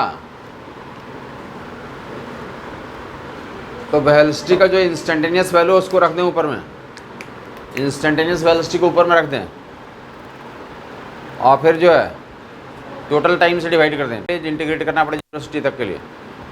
बट इसको आपको लग रहा होगा कि 0 से t तक भी इंटीग्रेट करना, तो क्या करें आप, अगर आपको लग रहा है कि हमें डायरेक्ट 0 से t तक के लिए इंटीग्रेट dt ही आ जाएगा, तो आप dt लिख सकते हैं। बेसिक फॉर्मेट ऐसा है। तो फार्मूला आपको लग रहा है किसी को कि dt का इंटीग्रेशन t हो जाएगा, तो डायरेक्ट नीचे t कर दें, तो t कर सकते हैं। बट बेसिक फार्मूला ये होता है, जिस भी फिजिकल क्वांटिटी का एवरेज वैल्यू निकालना, तो क्या करोगे, उसकी इंस्टेंटेनियस वैल्यू को ऊपर में रख दें, और रख कर क्या कर दें, इंटीग्रेट कर दें, और टोटल टाइम से डिवाइड कर दें। तो क्या निकल जाएगा उसका, वहाँ पे ये यहाँ पे भी लिखा हो तो वेलोसिटी का एवरेज आ गया, वेलोसिटी का एवरेज वैल्यू आ गई। यहाँ पे ए लिख दे तो किसका एवरेज आ गया, एक्सेलरेशन का आ गया। कुछ और बोलना चाहते हो, जिस जो तुम्हारी मर्जी हो। मोमेंटम लिख दो तो मोमेंटम का क्या निकल जाएगा, एवरेज वैल्यू। और तुम्हें जो मर्जी है वो बोल दो। सुना होगा अल्टरनेटिंग करंट में किसका एवरेज निकालते हैं, अरे करंट का एवरेज वैल्यू आरएमएस वैल्यू ऐसा तो सुना होगा। तो करंट का एवरेज वैल्यू निकालना, तो यहाँ आई लिख दिया। जो करंट का रहेगा ना एक्सप्रेशन, उसको वहाँ पर उतार दोगे, इंटीग्रेट कर दोगे। सुना होगा वोल्टेज का, आरएमएस वोल्टेज और एवरेज वोल्टेज निकालते हैं। काइनेटिक एनर्जी का एवरेज वैल्यू निकालो, ऐसा नहीं सुना। एवरेज काइनेटिक एनर्जी निकालो। एवरेज का दूसरा नाम और क्या होता है? मीन। मीन काइनेटिक एनर्जी निकालो। एवरेज काइनेटिक एनर्जी बोलें या मीन, तो आए तो एक ही बात है। तो काइनेटिक एनर्जी का एवरेज वैल्यू के डी टी बाई। क्लियर हो गया लोगों को? अब यहाँ पे देखो, अब इतना नोमेनक्लेचर याद हो गया। चलो यहाँ पे एक और डाल देता हूँ, पोटेंशियल एनर्जी डाल देता हूँ। पोटेंशियल एनर्जी को यू से रिप्रेजेंट करते हैं, तो पोटेंशियल एनर्जी का एवरेज वैल्यू, तो पोटेंशियल एनर्जी का एक्सप्रेशन लिखोगे, ऐसा डाल दोगे। क्लियर बात हो गई? याद रह जाएगा कितने दिनों तक? नीट 2023 का जब तक एग्ज़ाम होता तब तक ये बीच बीच में हमें ज़रूरत पड़ती रहेगी। पढ़ा तो नहीं दिया यहाँ पे, बट ये वाला एक्सप्रेशन जाके कहाँ निकल ज़रूरत पड़ती है? एसचेम में ज़रूरत पड़ती है, ईएम वेव में ज़रूरत पड़ती है हमें। कि एसचेम में पूछा था कि पोटेंशियल एनर्जी का टाइम एवरेज बता दो, या ईएम वेव में ज़्यादा तो क्या इलेक्ट्रिक फील्ड और मैग्नेटिक फील्ड का टाइम एवरेज निकालो, या electric field energy magnetic field energy का टाइम एवरेज निकालो। या इवन हम जहाँ पे तो क्या पढ़ रहे होंगे, तो पीएन जंक्शन डायोड, तो डायोड के बारे में सुना होगा। दो उसके एप्लीकेशन तो रेक्टिफायर की तरह, full wave rectifier, half wave rectifier, तो वहाँ भी हमें एवरेज वैल्यू निकालने की ज़रूरत पड़ती है। क्लियर बात हो रही है? तो बता तो दिया फंडा यहीं पे, ये अलग अलग जगहों पर यूज होगा। तुम बोल सकते हो कि क्यों हमें बता दिया आज ही, जब वहाँ यूज होगा तो हमें आज ही क्यों बता दिया?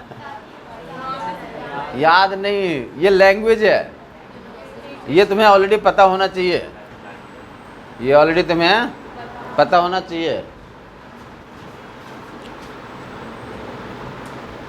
तुम्हें अगर पता नहीं है तो अभी बता दीजिए, तो पता हो गया। अभी कंटिन्यू करेंगे, अब हमें पता हो गया। मैग्नेटिक बिहेवियर जन्म दें कि हमारे अंदर, तो इस जब भी रहेगा तो हम अपने अंदर इंडक्शन कर देंगे इसके अंदर की एवरेज वैल्यू ऐसे निकाला जा सकता है। बात क्लियर हो गई? इसके अंदर आप मैग्नेट डेवलप कर दें, मैग्नेटिज्म इसके अंदर डेवलप करके अट्रैक्ट कर लेंगे आप, तो डैट भी। तो अब फर्दर और कुछ चेंज लाऊं तो बोलोगे कि ये अभी टाइम एवरेज था, इसको किस पे इंटीग्रेट कर दें? पोजीशन पे। तो क्या बोलेंगे इससे? That is the position average. Position average तो फिर भी लोगों को समझ में आ जाता है। कुछ जगहों पे इसको क्या लिखे रहते हैं? तो स्पेस एवरेज निकालो। क्या निकालो? तो पोजीशन एवरेज को स्पेस एवरेज भी बोलते हैं। एक टाइम एवरेज होता है, ख़त्म हो गया। बताते हुए कि फिजिक्स को क्या पढ़ते हैं? फिजिक्स को इन terms of position and time study करते हैं, या स्पेस एंड टाइम स्टडी करते हैं। पोजीशन टाइम बोलें या स्पेस टाइम। तो दो तरह के एवरेज होते हैं। कहाँ पे निकालते हैं? एक टाइम पे एवरेज निकालते हैं, जो पहले लिखा था dt, और dt लिखा था तो क्या था वो? Time average. 0 से t तक इंटीग्रेट करते थे। यहाँ पे अब 0 to x हो जाएगा, 0 to x हो जाएगा। क्लियर हो गया लोगों को? तो एक पोजीशन एवरेज है, दूसरा टाइम एवरेज। अगर dt कर देंगे तो क्या बन जाएगा वो? Time average. क्लियर हो गया लोगों को? तो एक दो इंटीग्रेशन कर लें, या आगे के लिए छोड़ें। चलो फटाफट लिखेगा, यू का एवरेज वैल्यू निकाल लें पोटेंशियल एनर्जी का। के कांस्टेंट, के x equal to 0 to x equal to a तक के लिए फटाफट करेगा लोग। x equal to 0 to x equal to a के लिए पोटेंशियल एनर्जी का एवरेज वैल्यू निकाल लें। किसका आ गया? k²/3। यहाँ तक पहुँचोगे तुम, मैं नहीं करूँगा, तुम्हें अब करना है, मैंने बता दिया।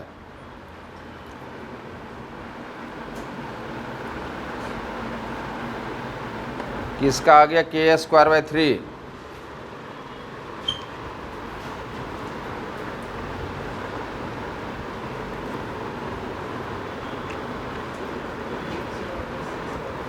k²/6 आ रहा। गुड। Anybody else?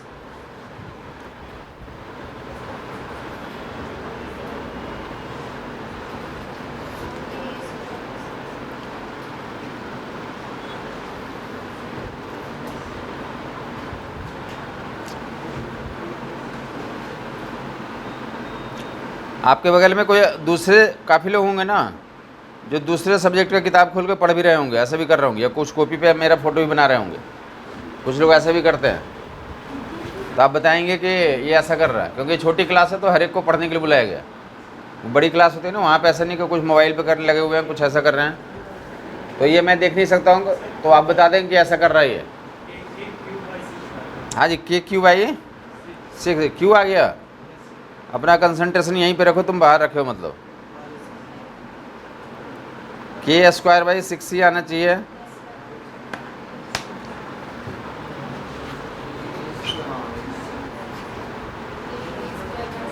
के स्क्वायर बाई 6c आएगा।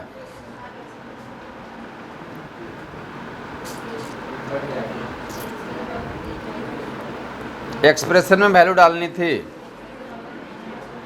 देखें ऊपर देंगे, सबके सामने फार्मूला लिखा हुआ है, सबके सामने ये फार्मूला लिखा हुआ है। इसको बता दें एक्सप्रेशन ये लिखा हुआ है। यू को यहाँ डालना था, ऊपर देखते रहेगा लोग। यू को डालोगे यहाँ पे, यू कितना के एक्स स्क्वायर बाई डाल दिया। नीचे में कुछ नहीं, कहाँ से कहाँ तक इंटीग्रेट करें, 0 to a 0 to a। किसी को दिक्कत है यहाँ तक में? ऊपर देखते रहे, जो नहीं कर पाए वो देख लेगा, इतना आसान था। अगली बार फिर से आपको मौका देंगे तो आप करेंगे। अभी ये पहले एग्जाम्पल था, तो 1-2 एग्जाम्पल और दिया जाएगा आपको, तो आप देख लीजिए एक बार, समझ लीजिए क्या किया जाता है। हमारे बगल वाला कैसे कर लिया, हम क्यों नहीं कर पाए। तो 0 to a dx का इंटीग्रेशन x हो जाएगा, अपर लिमिट डालेंगे a आ जाएगा -0, तो नीचे का तो ये हो गया, गेम क्लियर हो गया। ऊपर में k/2 क्या है, कॉन्स्टेंट है, बाहर है। एक्स स्क्वायर का integration x³ 3 upper limit lower limit डालेंगे। अपर लिमिट डालेंगे तो a³ k/2a। X gap upper limit डालोगे तो डायरेक्ट भी a³, ये a मार देंगे तो के स्क्वायर बाई, तो ऐसा आंसर आ जाएगा। इतना ही आसान था, सिर्फ उस फार्मूले में तो सेट किया हुआ था, उसमें डालना था, इंटीग्रेट करना था। इतना इंटीग्रेशन आपको कल से आज तक में याद होगा कि एक्स स्क्वायर का इंटीग्रेशन x³ 3 होता है, upper limit lower limit. Upper limit ready हैं सब लोग? तो एक दो क्वेश्चन अभी जो आप तो चैप्टर जो पढ़ रहे हैं मोशन वाला, उसमें मिलेगा। बाकी ये पोटेंशियल एनर्जी का एवरेज वैल्यू निकाल दिया गया। अगर किसी को इंटरेस्ट है तो घर पे जाकर काइनेटिक एनर्जी का एवरेज वैल्यू निकाल लोगे। क्या था काइनेटिक एनर्जी का, तो डाटा भी के स्क्वायर बाई तो 3 आ जाएगा, वो आंसर इतना आ जाएगा, दे रहा हूँ। बाकी किसी को इंटरेस्ट है तो कर लेगा। काइनेटिक एनर्जी का वैल्यू का फार्मूला क्या होता है, k/2 a² - x²। तो अगर इसका एवरेज वैल्यू निकाला तो घर पे इंटीग्रेट करोगे तुम। बाकी वैसे हम लोग एसचे में जाके करेंगे, फिर से इसको आंसर निकालेंगे। काइनेटिक एनर्जी का एवरेज वैल्यू k² बाई तो 3 आता है। कैसे आएगा, अरे उसी एक्सप्रेशन में काइनेटिक एनर्जी के into dx by integration of dx, नीचे ए हो जाएगा, ऊपर इंटीग्रेट कर दो, k/2 को बाहर लेके a² - x² को इंटीग्रेट करोगे, रखोगे अपर लिमिट लोअर लिमिट, तो उतना आएगा। घर पे एक बार करके देखोगे, अगर नहीं होगा तो मैं फिर से कल बता दूंगा अगली क्लास में। समझ आई बात? आंसर दे दिया गया आपको। इंटीग्रेशन कल से आज तक मैं सिखा ही रहा हूँ, तो आपको समझ में आना चाहिए, और आप एफर्ट भी लगाएंगे, हमें करना है।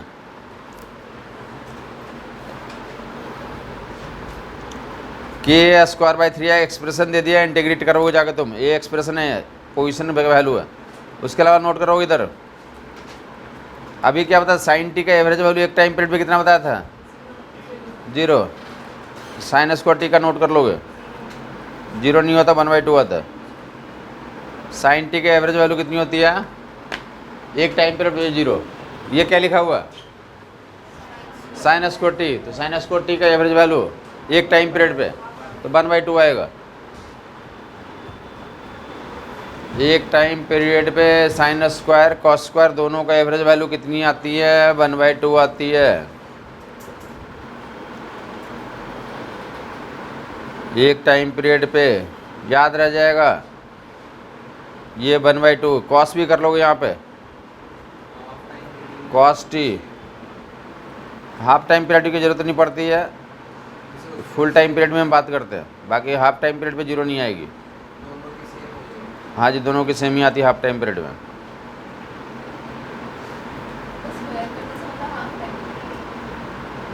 स्क्वायर मतलब हाफ टाइम पीरियड नहीं है, ये फुल टाइम पीरियड पे दोनों का। एक टाइम पीरियड पे साइन टी कॉस टी का एवरेज वैल्यू 0 होता है। बोलो बोलो, एक टाइम पीरियड पे साइन टी कॉस टी का एवरेज वैल्यू कितना होता है, और एक टाइम पीरियड पे sine square T cos square T का एवरेज वैल्यू 1/2 होता है। एक टाइम पीरियड पे sine square T cos square T का एवरेज वैल्यू 1/2 होता है। बाकी अगर किसी को इंटरेस्ट है कि तो ऊपर जो है साइन टी कॉस टी का जो एक टाइम पीरियड कितना होता तो डेट विल बी, इनका एक टाइम पीरियड 2 पाई था और इनका एक टाइम पीरियड जो होता पाई होता।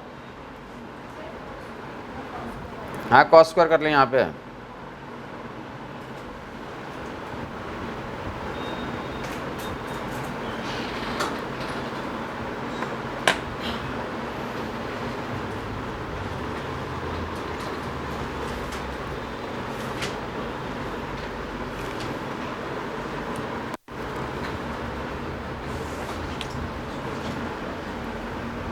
इंटीग्रेशन से ये प्रूव होता, किसी को प्रूव करने की जरूरत है?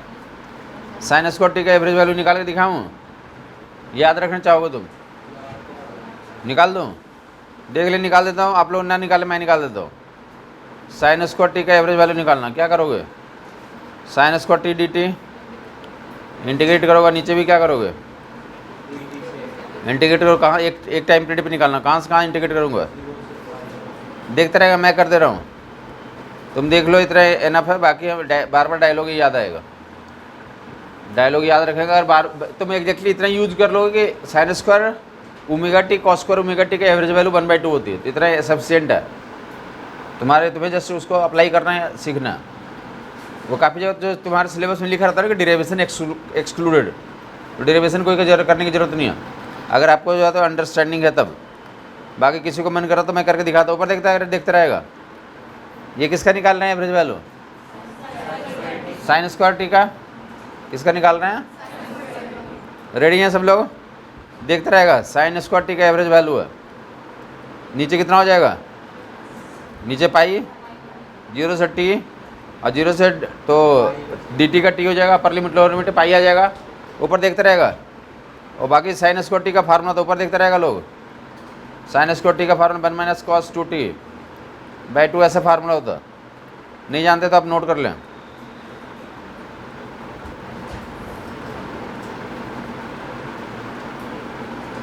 डायरेक्ट कल बोला था कि sine square T cos square T का डायरेक्ट वो इंटीग्रेशन का फार्मूला नहीं होता। Sine square T cos square T का डायरेक्ट इंटीग्रेशन का कोई फार्मूला नहीं होता है। बताया था कि उसको अगर इंटीग्रेट करना तो ऐसे हो तो ब्रेकआउट करके करना पड़ेगा।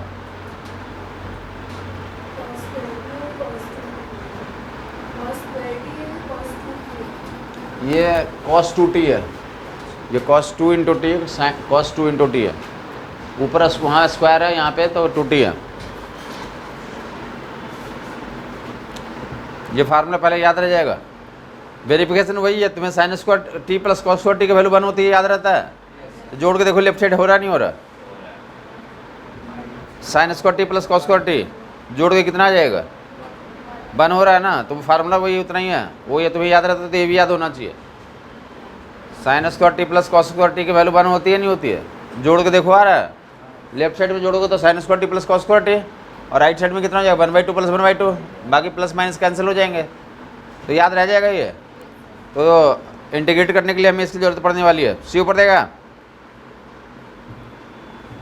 साइन स्क्वायर टी का की जगह पे कितना लिख दूँ?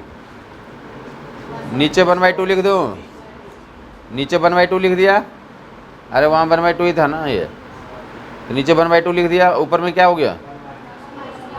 1 - cos 2t dt 0 से पाई देखता रहेगा, हो गया 1 में मतलब dt है बेसिकली, वहाँ पे नीचे 2 पाई आ गया है, ऊपर एक इंटीग्रेशन 0 से पाई dt एक है, और दूसरा 0 से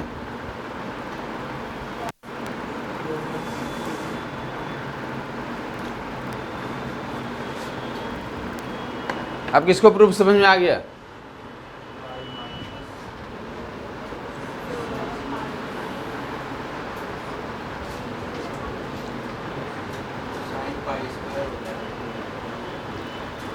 किसको समझ आ गया? देखो इधर, ये dt का t होगा, dt का t हो गया, अपर लिमिट ये पाई आ जाएगा, ठीक है, ये पाई हो जाएगा, इसका 0 होता है, इसका इंटीग्रेशन कितना होता है?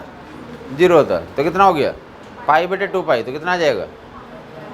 अब ये मतलब होता है कि 0 इसका कैसे हुआ ये बताओ।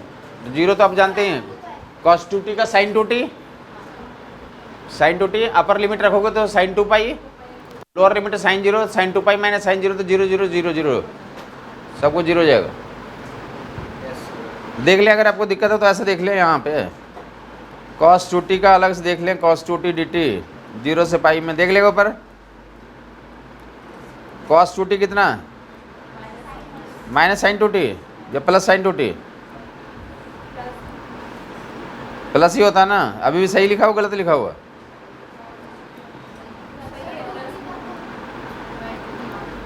ये अपर लिमिट एक बार रखेंगे कितना हो जाएगा, और लोअर लिमिट रखेंगे। और मैं प्रूव करूं क्या, अरे कुछ तो चमकाओ तुम, अकल का फिर भी इस्तेमाल करो। अब ऐसे नहीं कि मैं 0 लिखूं फिर 0 लिखूं फिर 0 बाई 0 माइनस 0 बाई 2 लिखूं फिर 0 लिखूं, 3 लाइन 4 लाइन, उसके बाद तुम बोला अच्छा अब हमें समझ में आ गया है। अरे अकल को ऊपर ले जाएं, जो टॉप रैंक में आते हैं और जो नीच सिलेक्शन होता है दोनों में बस इतना ही अंतर है, कर तो लेगा दोनों ही। वो इसी काम को जो नीच सिलेक्शन होता है 4-5 रेल में बनाएगा वो जा करके आगे, तब समझ में आता है उन्हें।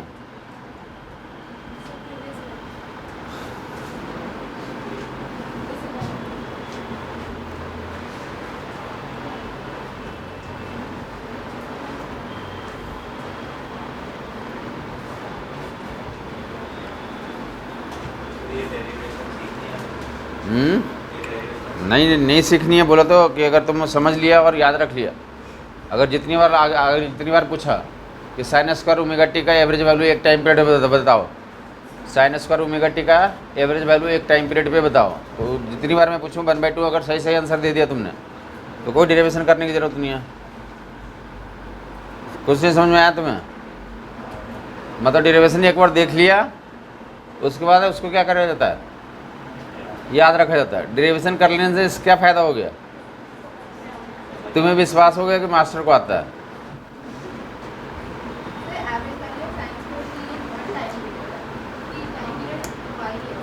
एक टाइम पीरियड पे उसका पीरियड, एक टाइम पीरियड कितना होता है, पाई होता है। साइन का कॉस का एक टाइम पीरियड 2 पाई होता है, साइन और कॉस का 2 पाई होता है, साइन और कॉस का, जबकि sine square T cos square T का पाई होता है। इनका पीरियड लिख दिया था वहाँ पे, ऊपर वाले का 2 पाई और नीचे वाले का पाई है।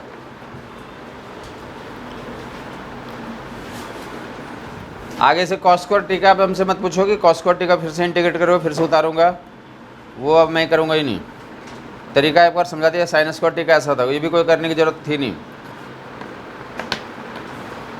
कॉस स्क्वायर टी का एवरेज वैल्यू निकालने से कोई फ़ायदा नहीं है, आप इसका निकालना सीख जाएं। उनका डायरेक्ट यूज़ करेंगे, हमें निकालने के लिए किसका सीखना है, ऊपर देगा आप पता चलेगा ना। तो क्वेश्चंस कुछ मिलेंगे, 2-4 क्वेश्चन मिलेंगे, ऊपर देगा b इक्वल टू ऐसा लिखो T square plus T, find average velocity for T equal to 0 to T equal to 2 second, 0 to T equal to 3 second कर लो। Find average velocity for T equal 0 to T equal to 3 second. जब सब लोग integrate करेगा V D T by D T का integral, V D T by D T का integral, नीचे कितना हो जाएगा, नीचे 3 हो जाएगा। आप ऊपर वी डी टी को इंटीग्रेट करें, ये इंटीग्रेशन करना है इसलिए बताया गया था। बता रहा हूँ इंटीग्रेशन पढ़ाने का एक कारण तो यही था, एवरेज वैल्यू में बार बार सिखाना पड़ेगा। एक बार सिखा दिया आपको, डेफिनेट इंटीग्रेशन का एक एप्लीकेशन होता है, एवरेज निकालो एवरेज निकालो एवरेज निकालो। 9/2 एनीबॉडी एल्स, किसी और का कुछ आंसर आ रहा है?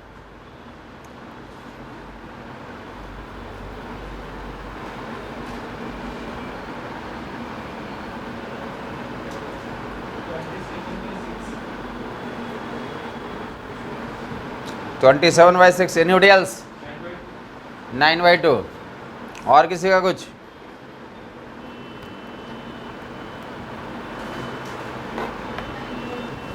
नीचे तो 3 से डिवाइड हो जाएगा, 9 + 9/2।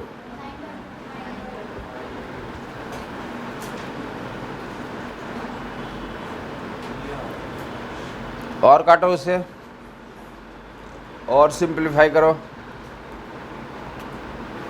बहुत आसान काम था, इंटीग्रेट करना था। वेलोसिटी का टाइम का फंक्शन दिया हुआ था, एवरेज वैल्यू निकालने बोल दिया गया, एवरेज वेलोसिटी निकालो। किसी भी फंक्शन का एवरेज निकालने का तरीका होता है, नीचे का 0 से 3 तक के लिए इंटीग्रेट करेंगे 3 आ जाएगा, ऊपर में 0 से 3 and T square plus T, ये कर देंगे तो हमारा क्या निकल जाएगा, तो एवरेज वैल्यू निकल के आ जाएगी, एवरेज स्पीड वेलोसिटी निकल के आ जाएगी, एवरेज स्पीड निकल के आ जाएगी।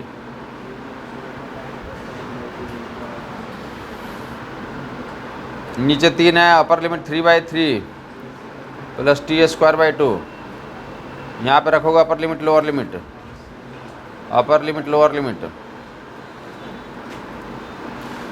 अपर रखोगे 3 रखोगे, 3 का पावर 3, एक बार कैंसिल आउट हो जाएगा, 3 का पावर 3 और नीचे भी 3 है, और 3 का पावर 2 ऐड ऑन कर लोगे फर्दर 18 plus तो डैट विट ये कैंसिल आउट हो जाएगा, 9 + 9/2, 9/4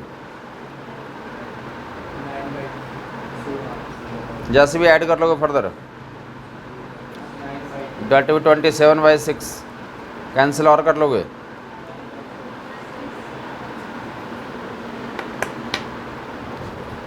याद रह जाएगा। अब ये तरीका आपको सीखना मैटर करता है। वेलोसिटी का क्या निकल के आ गया, ये एवरेज एवरेज वैल्यू। अगर कोई लाइफ में इंटीग्रेशन पहली बार पढ़ रहा है तो कोशिश करें हम इंटीग्रेट करना सीख लें, क्योंकि अगर पहली बार सीख रहे हो तो लिखने में थोड़ा मुश्किल लगता है, ये इंटीग्रेशन करना पड़ रहा है, बट अगर कोशिश करते रहेंगे तो आप सीख जाएंगे। कल ही आपको स्टार्ट करने के पहले ही बोल दिया था कि काफ़ी लोग लाइफ टाइम बोलते रहते कि मुझे इंटीग्रेशन समझ नहीं आता।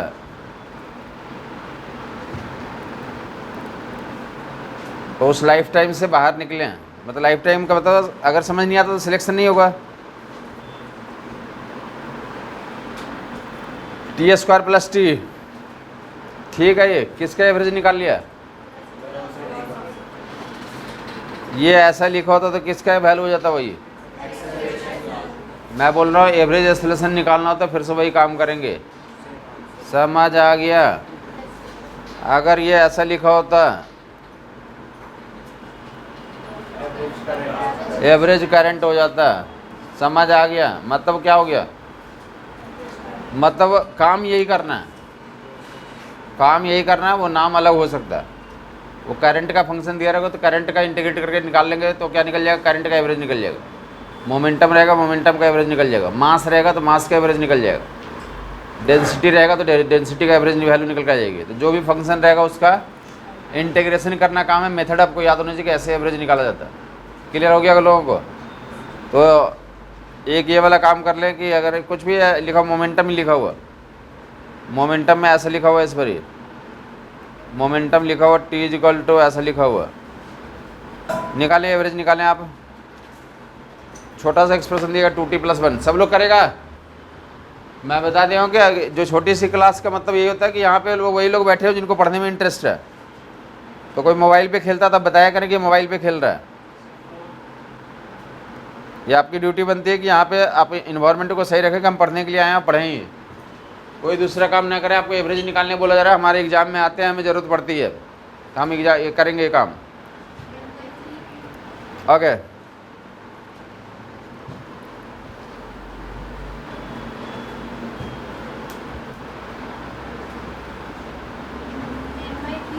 Ten by 3। Okay, anybody else?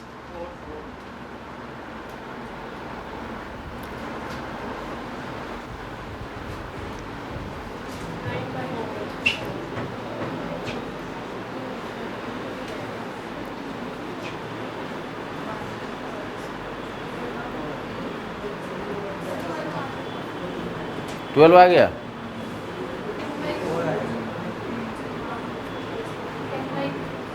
10/3 दिखाना। 4 आ रहा है, 4 तो सर 4 होगा। अच्छा, 2t का इंटीग्रेशन 2t²/2 होगा। 3 कैसे कर दिया? 4 होगा। t का इंटीग्रेशन t²/2 ही होता ना। अच्छा, 3 नीचे वाला है, और दिखाओ तो। 4 आ रहा है। नीचे 3 है ना। तुमने बेटा 2t का इंटीग्रेशन 2t²/3। तो एक और वहाँ पे 2 डालो ना, वहाँ पे एक और 2 आएगा।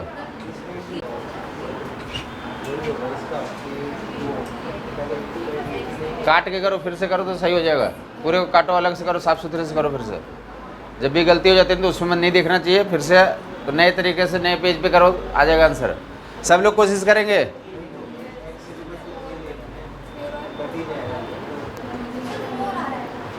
हाँ जी, 4 आएगा।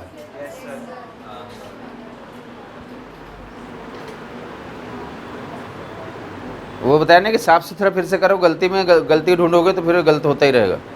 एग्जाम में भी ये काम सीखना होता है कि अगर कोई कैलकुलेशन गलत हो गया तो उसको फिर उसी में ना ढूंढें, वो फिर नहीं मिलेगा। उसको अलग जगह पे काट करके फिर से फ्रेश करें, या उसको छोड़ करके बाद में लौट के देखेंगे, हम फिर से करेंगे। उसी में गलती ढूंढने में तो गलती ढूंढना बहुत मुश्किल काम होता है। फ्रेश करना शुरू करें। हाँ जी, 4 आएगा आंसर।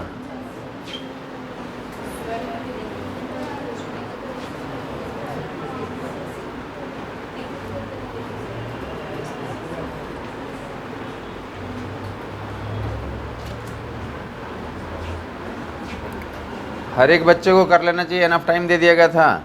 मेरी तरफ ना देखें, मैं नहीं करूँगा।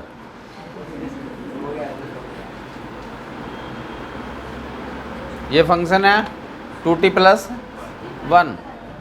एवरेज वैल्यू कहाँ से कहा था? 0 से 3 तक के लिए निकालना है।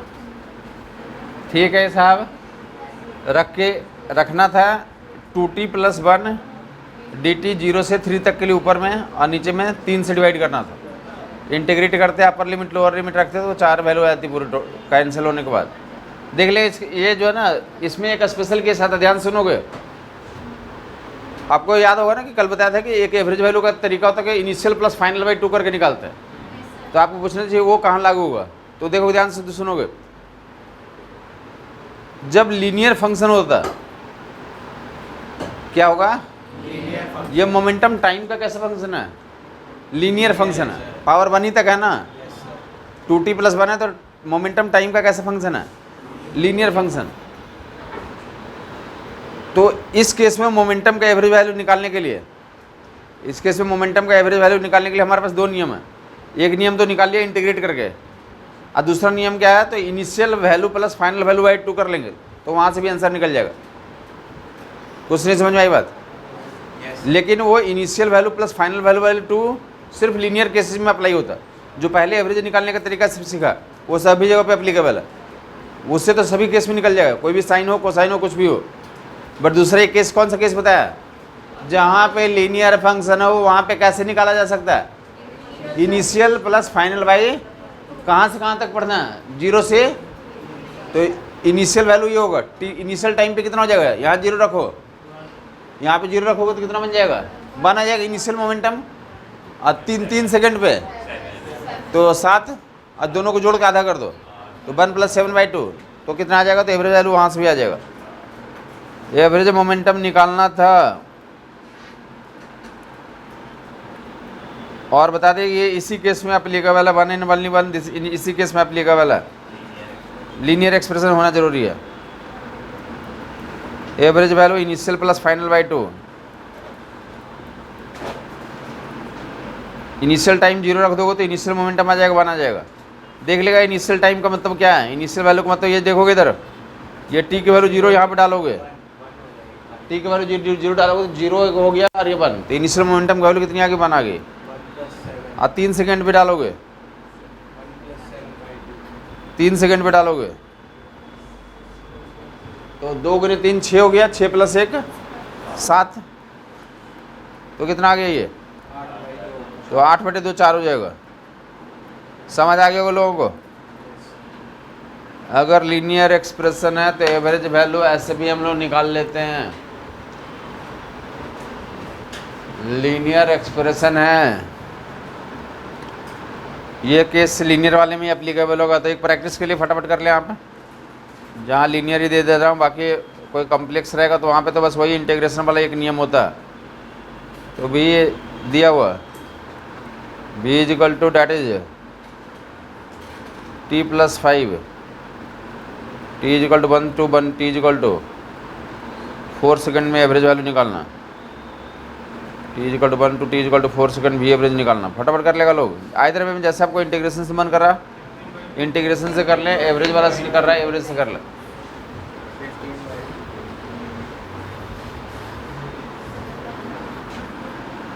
इंटीग्रेशन से मन कर रहा है इंटीग्रेशन से कर रहे हैं, एवरेज से कर रहा है एवरेज से कर रहा है। इनिशियल वैल्यू कितनी आ जा रही है? तो 6 आ जा रही है। इनिशियल वैल्यू 6 आ जा रही है। B initial plus b final by 2, final value यहाँ डाल दोगे।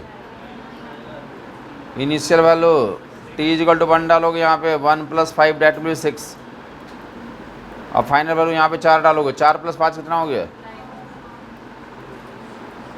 तो डेट विल बी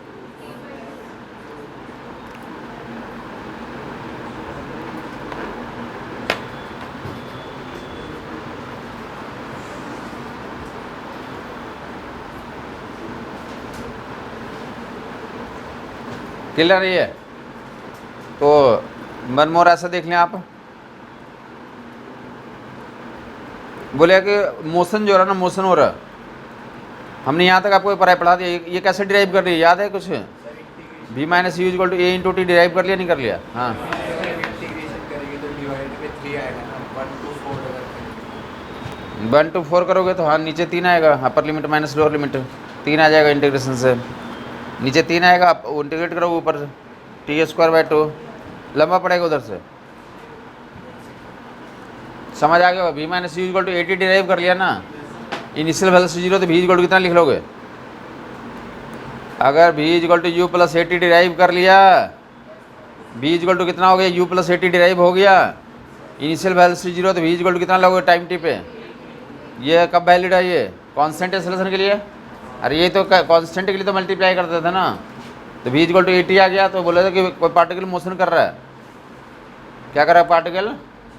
उसकी वेलोसिटी का एवरेज वैल्यू निकालो। पार्टिकल क्या कर रहा है? कांस्टेंट एक्सेलरेशन से मोशन कर रहा है। पार्टिकल स्टार्ट किया, इनिशियली क्या किया? पार्टिकल इनिशियली स्टार्ट किया और कांस्टेंट एक्सेलरेशन से मोशन कर रहा है, तो क्या निकालो उसका?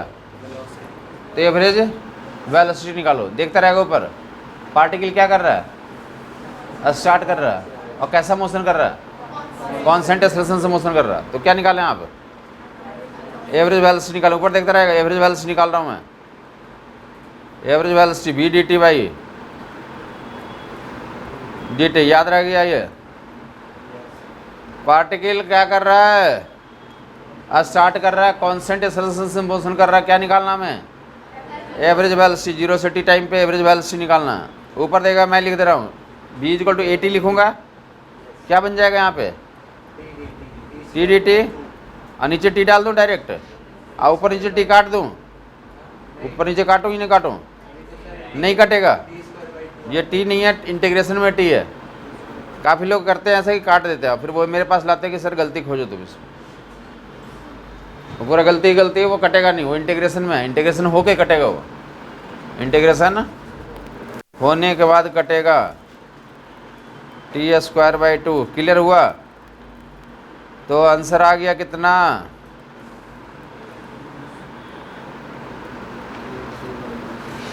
पार्टिकल स्टार्ट कर रहा है, कांस्टेंट एक्सेलरेशन से मोशन कर रहा है। पार्टिकल स्टार्ट कर रहा है, कांस्टेंट एक्सेलरेशन से मोशन कर रहा है। एवरेज वैल्यू निकालो उसका, कितना आया? समझ आ गई बात? नोट करके रख लिया। मतलब कम से कम 1000 लोग ये डाउट आज तक हमसे पूछे हैं,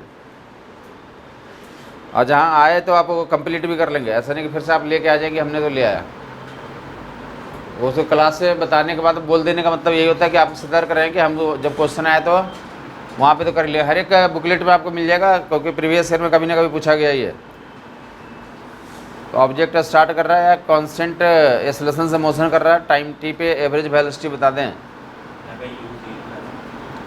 हाँ, ऑब्जेक्ट स्टार्ट कर रहा है।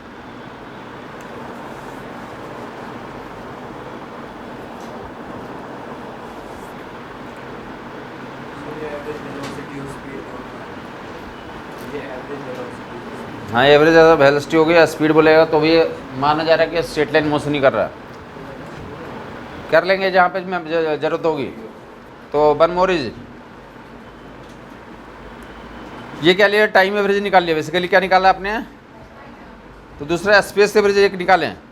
फिर से ऑब्जेक्ट स्टार्ट करता है, कांस्टेंट एक्सेलरेशन से चलता है, क्या निकालना है, स्पेस एवरेज। स्पेस एवरेज का मतलब क्या समझाया था, तो space average is nothing but, तो वी डी टी और v d x by d x.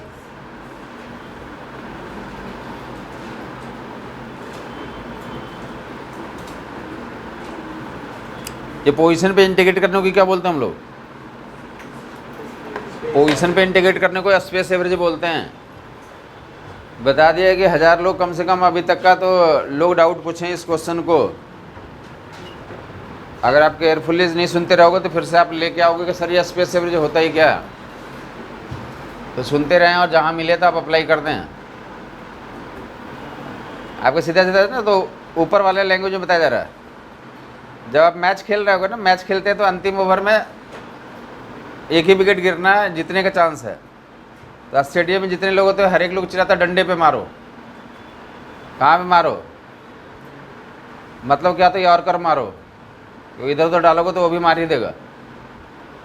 तो ऐसे सीधा तो चिल्ला दिया जा रहा है कि तुम्हें कि इतना एवरेज स्पेस एवरेज तुम चिल्ला के बोल दिया जा रहा है कि याद रखो, जहाँ पे आएगा तो तुम मार दो कि हाँ हमने कर लिया, हमने समझ लिया, अपने आप ही कर लेना। क्योंकि अपने आप कर लेने से कॉन्फिडेंस अलग होता। समझ आई बात नहीं आई, तो अपने आप तभी ज़्यादा कन्वर्सन होगा जब आप चीज़ों को क्या करेंगे, ध्यान से सुनेंगे। वहाँ भी गलती हो जाती है, चिल्लाते तो सब लोग, इतने लोग लाखों लोग देख रहे हैं, सभी लोग चिल्लाते डंडे पे मार, पैर पकड़ ले। पैर पकड़ने का मतलब क्या, पैर में डालो LBW का चांस है। समझ आई बात नहीं आई, तो ऐसा आवाज़ आता है काफ़ी बार। अगर गए हुए स्टेडियम में तो वहाँ पे तो एक साथ ही लोग चिल्लाते हैं डंडे पे मार, फिर भी क्या होता है, डंडे पे नहीं जाता, कहीं और चला जाता है। तो गलती तो किसी से भी हो सकती है, बट कोशिश तो हर एक लोग करता है। चले ऊपर देखेंगे VDX। अब यहाँ पे तो हमें स्पेस एवरेज निकालना है। तो देख लो अभी इसका इस्तेमाल करने जा रहे हैं हम लोग। हमारे पास फार्मूला तो V = AT ही है, टाइम का फंक्शन है ना। V किसका फंक्शन है, अब पूछा किसका है, पोजीशन पे। या तो हम लोग क्या करते हैं, देखिए इधर अभी दिखाया था, अभी भी दिखाया था, DX = कितना होता था, ये भूल गए ना तुम, याद है ना भाई। DX = VDT लिखा था, DS = VDT, DX = VDT लिख सकते हैं। तो टाइम में चेंज कर लेंगे वहाँ पे, जो DX वहाँ लिखा था अब किस में चेंज कर लेंगे। समझ नहीं आया कुछ, अरे हमें X वाला फार्मूला पता नहीं है ना, V = X वाला फार्मूला नहीं पता हमें, किसका वाला फार्मूला है, V = AT। मतलब टाइम में रहेगा तब तो DX पे इंटीग्रेट कर सकते हैं, बट यहाँ पे अभी क्या है X में, तो हम X को किस में चेंज कर लें, टाइम में चेंज कर लें। किस में चेंज कर लें, तो DX का वैल्यू होता क्या है, VDT, तो रख देंगे यहाँ पे। तो अब क्या बन जाएगा, तो नीचे जो है तो DX है VDT 0 से T, और ऊपर V है DX है VDT, तो क्या हो गया, ऊपर V² dt बन गया। अब V के वैल्यू ऊपर नीचे रख दें, इंटीग्रेट कर लें, 0 से T V² dt, और नीचे VDT। भी किसी को मारने का मन कर रहा नहीं कर रहा है, ऊपर नीचे मर जाएगा एक और, भी नहीं मरेगा इस बार। तो दोनों इंटीग्रेशन में ऊपर भी और नीचे भी, मरेगा नहीं मरेगा,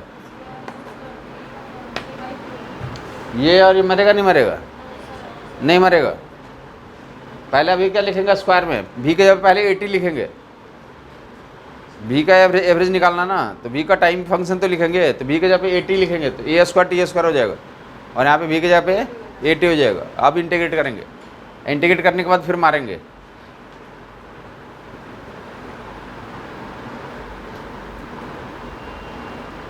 किसको समझ नहीं आया, पोजीशन एवरेज समझ में आया था, VDX/DX का इंटीग्रल, वही नहीं समझ में आया। अरे position average space average formula ही होता है वो, तो ये फार्मूला ही होता है स्पेस एवरेज का, ये फार्मूला है, ये नहीं समझ में आया। तो बस अब क्या करा, चूँकि हमारे पास velocity in terms of position पता नहीं है, हमें भी कांस्टेंट एक्सेलरेशन से चल रहा है, तो टाइम टी पे वेलोसिटी V = AT पता है। क्या पता है, टाइम का फंक्शन पता है। तो हम क्या करें, ये DX को भी किस में चेंज कर लें, टाइम में चेंज कर लें तो डी एक्स की जगह हम जानते हैं वी डी टी होता है, तो डी एक्स की जगह वी डी टी लिख दिया, यहाँ लिख दिया, यहाँ भी लिख दिया, तब वो वाला फार्मूला जो इसमें चला गया। अभी तो फार्मूला ही कर रहे हैं, अब ये फार्मूला ऐसा बन गया, जो ऊपर वाला जो स्पेस एवरेज था, तो स्पेस एवरेज का फर्दर हम ऐसा भी डायरेक्ट यूज कर सकते हैं।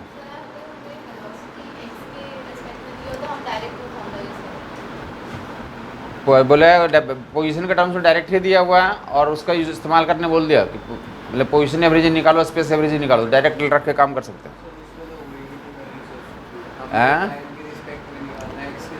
अरे वो बोल रहे हैं कि अगर दिया होता तब v d x by d x था ना, हाँ जी, वी जो है एक्स का फंक्शन ही दिया रहता तब कर सकते, तो position average space average direct निकल जाता वहाँ से, ऐसा बोल रहा है। ठीक है, ये यहाँ तक। अब रखूँ वी की बजाय पे 80, तो कितने लोगों का आंसर आ गया? कुछ किसी ने निकाला अभी तक? 80/3, 80/6 कुछ आ रहा है, नहीं आ रहा? ऊपर में v की जगह पे a square t square dt और नीचे में v की जगह पे 80, तो ये कॉमन हो जाएगा t dt। जिसको दिक्कत है बोल दें कि कैसे रख दिया। v = 80 यूज कर रहा हूँ, v = 80, v = 80, v की जगह पे a × t, तो v की जगह पे a × t, a square t square हो जाएगा, a स्क्वायर अलग कर दिया, t स्क्वायर dt। अब v की जगह पे 80, a अलग कर दिया, t dt, ये कांस्टेंट है।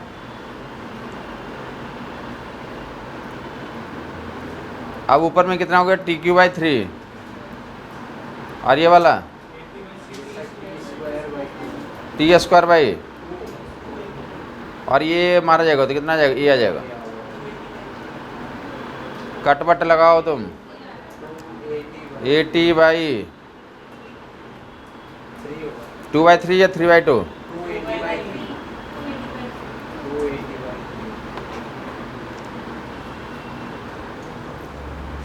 स्पेस एवरेज, पोजीशन एवरेज निकल गया। टाइम एवरेज कितना आया था? तो जो सवाल पूरा था, तो अब सुन लेंगे। सवाल ये था कि ऑब्जेक्ट स्टार्ट करता है, कांस्टेंट एक्सेलरेशन से चल रहा है, तो position average, space average and time average का रेशियो निकालें। क्या निकालें? Space average and time average का रेशियो। स्पेस एवरेज रेशियो निकालना था, क्या दे देंगे अपन सर?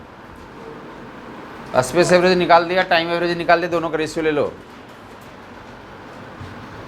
स्पेस एवरेज निकाल दिया, टाइम एवरेज निकाल लिया, दोनों का रेशियो ले लें आप। यस यस, कितना आ जा रहा है? जो आएगा रख लोगे तुम।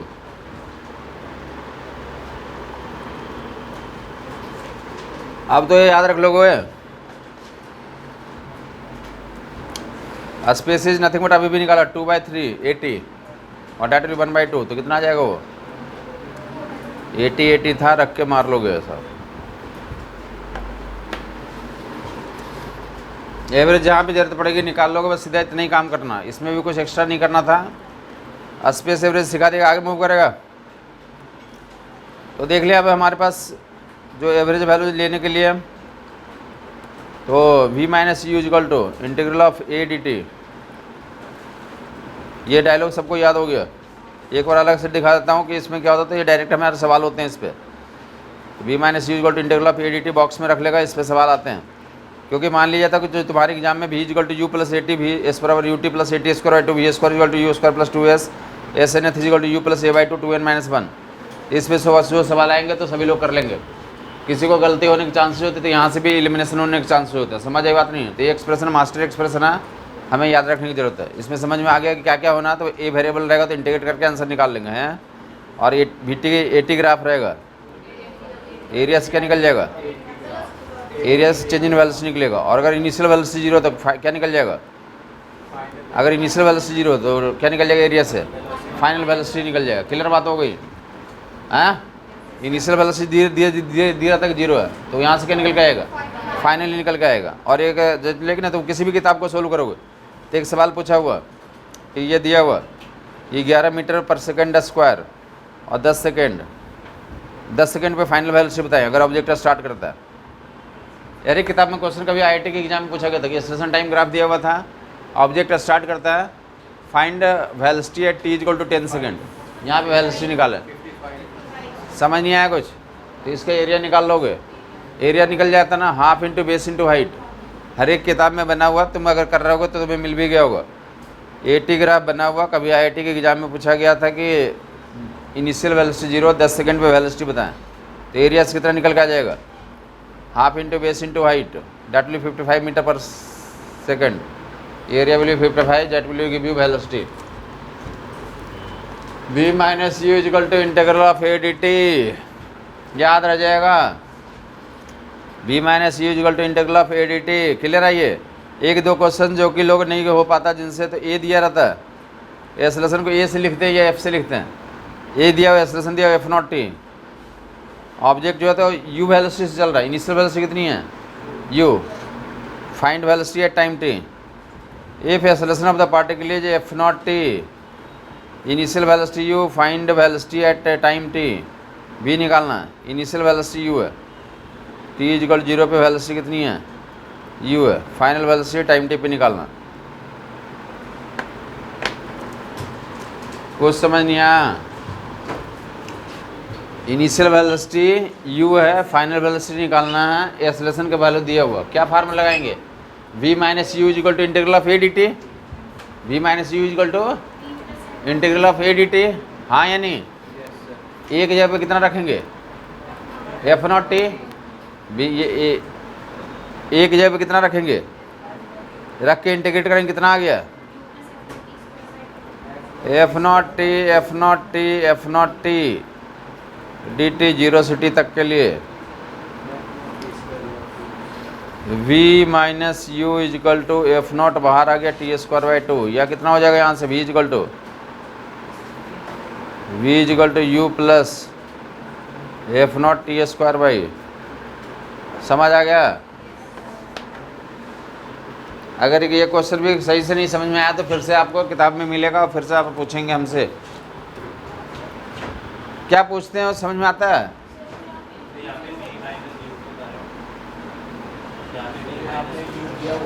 v माइनस यू तो फार्मूला ही तो होता है, ये तो फार्मूला होता है, ये तो कल से बता रहा हूँ कि कितना होता है, ये बताया कि a इजिकल टू कितना लिखा था, dv इजिकल टू कितना, इंटीग्रेट किया था u से v तक के लिए, 0 से t तक के लिए, लेफ्ट dv का v हो जाएगा, अपर लिमिट लोअर लिमिट। कुछ समझ नहीं आया? ये तो फार्मूला होता है, यहाँ से तो हमें स्टार्ट ही करना है, ये यहीं से स्टार्ट किया था क्लास की, यहाँ पे 3-4 बातें इसमें लिखी हुई हैं।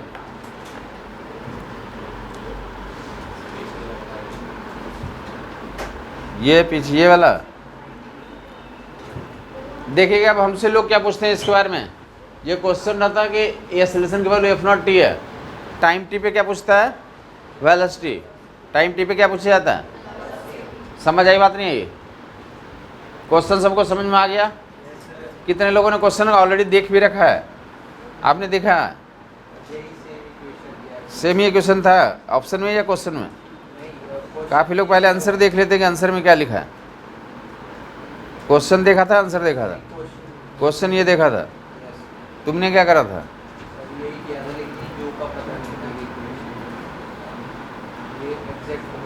वो हमसे ये पूछना था कि सर फार्मूला तो v equal to you plus A t होता, मैंने ए की वैल्यू रख दिया, ए की वैल्यू कितना रख दिया उसने, ऐसा, तो बोलते हैं कि आंसर तो ये होना चाहिए एफ नॉट t², जबकि ये एक ऑप्शन उसमें रहता है, बट ये क्या हो गया, गलत है। क्यों गलत हुआ? क्योंकि ये अप्लीकेबल है ही नहीं, वो एक्सेलरेशन वेरिएबल है, तो ये फार्मूला एप्लीकेशन होगा ही नहीं। तुम बोले नहीं मैं कर दूंगा तो तुम कर दोगे तो बस गलत हो जाएगा, तुम्हें लगेगा सही है बट हो क्या जाएगा वो गलत। तो ज़रूरी है कि हम जाने कि कहाँ पे एप्लीकेबल है कहाँ पे नहीं है, ये ज़रूरी है कि हमें याद रहना चाहिए। क्लियर बात हो गई लोगों को? तो v minus you equal to integral of A D T याद रह गया। तो दूसरा जो लिख लोगे final position minus initial position, distance travel displacement. बाकी ग्राफ में याद रख लेंगे ऐसे, जो वी टी का ग्राफ हमने देखा था ना, अभी ए टी का ग्राफ दिखा था, तो ए टी का ग्राफ से क्या निकल के आता है,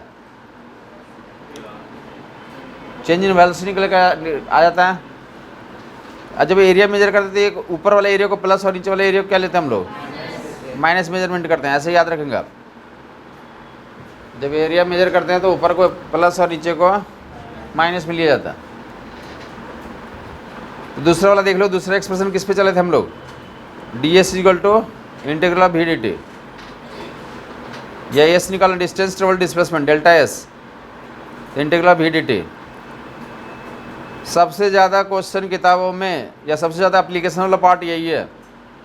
फिजिक्स के 80% इन्फॉर्मेशन यहाँ पे इन्वॉल्व होते हैं, पूरे फिजिक्स का, यहाँ का ही नहीं, पूरे फिजिक्स में बस हम लोग इसी को पढ़ने जा रहे हैं।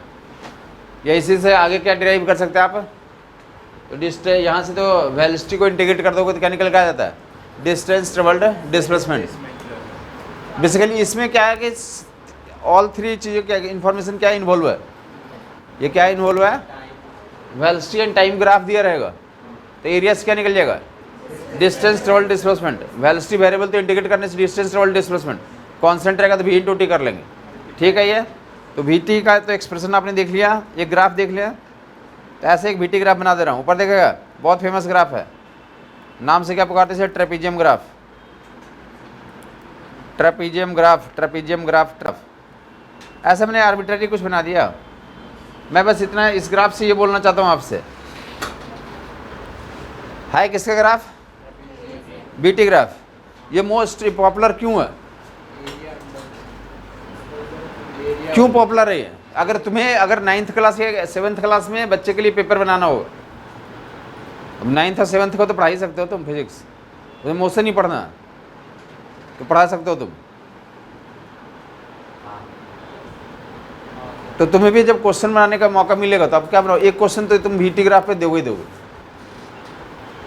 क्यों देते हैं लोग,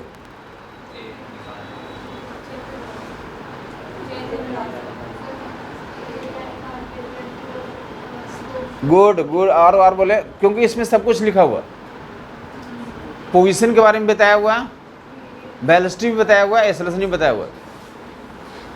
अरे तीन ही चीज़ तो पढ़ते हैं, पोजीशन वेलोसिटी एक्सेलरेशन, यही फिजिक्स है। इसी को हम लोग खींचते रहेंगे, इसी को पढ़ते रहेंगे जितना जल्दी समझ में आ गया। तो इसमें सारी चीज़ एक्सप्लेन करा हुआ है, ऑल थ्री इन्फॉर्मेशन इससे इन्वॉल्व है।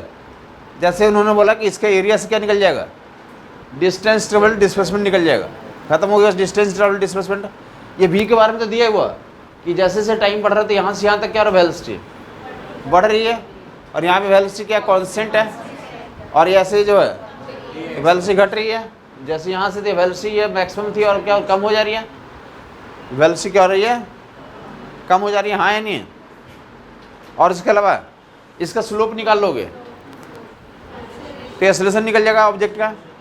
तो ऑब्जेक्ट का ये क्या ये बता रहा है, ऑब्जेक्ट का पोजीशन भी बता रहा है, वेलोसिटी भी बता रहा है, एक्सेलरेशन भी बता रहा है। और यही तो चाहिए, यही तो हमें डिस्कशन करना होता है, पोजीशन वेलोसिटी एक्सेलरेशन का डिस्कशन करो। तो इस ग्राफ में क्या इन्वॉल्व है, जो मांगेगा वो सब कुछ बता सकते हो यहाँ से। तो इसलिए ये इंपॉर्टेंट ग्राफ होता है, ये ग्राफ इसलिए इंपॉर्टेंट है। और इसमें सारे टाइप का, दुनिया में 3 ही टाइप का मोशन भी होते हैं। दुनिया में, पूरी दुनिया में 3 ही टाइप की पॉसिबिलिटी होती है। कौन कौन सी पॉसिबिलिटी, हाँ जी, एक में ऑब्जेक्ट स्टार्ट करके उसकी स्पीड बढ़ेगी, और फिर क्या होगी, स्पीड को कांस्टेंट रखा जा सकता है और फिर घटाया जा सकता है। बढ़ाना, कांस्टेंट और घटाना, ये 3 नियम होते हैं, चौथा नियम और कुछ नहीं होता। समझ आई बात नहीं, तो इसमें ये इन्वॉल्व है। यहाँ पे क्या हो रहा था, स्पीड बढ़ रही है, वेलोसिटी बढ़ रही है, यहाँ पे वेलोसिटी मैक्सिमम और कांस्टेंट है, और यहाँ पे क्या हो रही है, तो डिक्रीज हो रही है। समझ आई बात नहीं है। दुनिया में 3 ही तरह की पॉसिबिलिटी होती है, एक्सेलरेशन, डीएक्सेलरेशन, नो एक्सेलरेशन। या तो एक्सेलरेट करोगे या डीएक्सेलरेट करोगे, या एक्सेलरेशन क्या रहेगा, 0 रहेगा। एक्सेलरेशन यहाँ पे अल्फा क्या है, एक्सेलरेशन यहाँ पॉजिटिव है, अरे स्लोप है ना, बीटी का स्लोप से एक्सेलरेशन निकलता है। स्लोप ऐसा होगा पॉजिटिव, और यहाँ पे स्लोप कैसा है? जीरो। तो यहाँ पे एक्सेलरेशन जीरो, वेलोसिटी मैक्सिमम है। और यहाँ पे क्या हो गया? तो निगेटिव स्लोप हो गया, हाँ या नहीं? वहाँ पे तो ये सही ये ग्राफ सब कुछ को एक्सप्लेन कर देता है एक साथ ही। ये जो है तो क्या हमारा बंडल ऑफ इंफॉर्मेशन है, ग्रुप ऑफ इंफॉर्मेशन है, इसमें इन्वॉल्व। जितने तुम्हारे किताबों में सवाल मिलेंगे जब मोशन में, तो उसमें जो 50-60% क्वेश्चन का सोल्यूशन इससे सब कुछ निकाला जा सकता है। अब इसी को आगे हम लोग अलग अलग तरीके से एक्सप्लेन करेंगे। मे बी कुछ क्वेश्चंस में क्या इन्वॉल्व रहेगा, इसमें तो 5 क्वेश्चन तो ऐसे मिल जाएगा। यहाँ पे एक्सेलरेशन पॉजिटिव, यहाँ पे जीरो, यहाँ पे ग्राफ बना देंगे, पूछे कहाँ वेलोसिटी मैक्सिमम है। ये क्या रिप्रेजेंट कर रहा है? मैक्सिमम वेलोसिटी को रिप्रेजेंट कर रहा है। किसको रिप्रेजेंट कर रहा है? समझ आई बात नहीं आई? किसको रिप्रेजेंट कर रहा है? कहाँ पे एक्सेलरेशन जीरो है? यहाँ पे ये एक्सेलरेशन जीरो है। ये पूरे रीजन में एक्सेलरेशन क्या हमारा? कहाँ पे एक्सेलरेशन निगेटिव, कहाँ पे एक्सेलरेशन पॉजिटिव। क्लियर हो गया लोगों को? कहाँ पे वेलोसिटी जीरो है? यहाँ वेलोसिटी जीरो, यहाँ पे वेलोसिटी जीरो है। क्लियर बात हो गई? तो एक ग्राफ तो फुल फॉर्मेट में दिखा दिया, और छोटा छोटा दिखाता हूँ। ये 8-9 ग्राफ में इसको चेंज किया जा सकता है, इतना ही दिखा दिया। क्या क्या बोलेंगे? वेलोसिटी इंक्रीजिंग है, वेलोसिटी इंक्रीजिंग है, वेलोसिटी वेरिएबल है, एक्सेलरेशन पॉजिटिव है लेकिन कांस्टेंट है। लेकिन एक्सेलरेशन क्या है? तो ये ग्राफ फोटो बनाया रहता, क्वेश्चन में ऊपर में फोटो बनाया रहता, 4 ऑप्शन लिख रहे थे। तो velocity is increasing, acceleration is constant positive, ठीक है। ये एक्सेलरेशन इज कांस्टेंट है, पॉजिटिव है। और डिस्प्लेसमेंट निकालना होगा तो इसका एरिया निकाल लेंगे, तो डिस्टेंस ट्रेवल निकल के आ जाएगा। समझ आ गई बात? तो हाफ फॉर्मेट एक दिखा दिया, दूसरा फॉर्मेट देख लोगे, इतना ही दिखा दिया। अगर इतना ही दिखा दिया तो क्या कहोगे? वेलोसिटी कांस्टेंट, एक्सेलरेशन जीरो, और इसका एरिया निकाल लोगे ऐसे यहाँ, तो डिस्टेंस ट्रेवल आ जाएगा। क्लियर बात हो गई? तो ऐसे तीसरा वाला पार्ट तो मैनेज कर सकते हो। अब सिर्फ अकेला अकेला दिखा दे। ये सारे केस वहाँ बना रहता है। आप जो प्रैक्टिस करेंगे तो वहाँ भी बना रहेगा, इंडिविजुअल। तो उनको समझाया जा रहा है। क्लियर हो गया यहाँ तक? तो सिर्फ इतना बना दिया। पहले इंक्रीजिंग, फिर मैक्सिमम है और कांस्टेंट है। क्लियर बात हो गई? 2-2 का पेयर। अब जो है तो एक केस ऐसे दिखा देखोगे, बहुत फेमस केस है।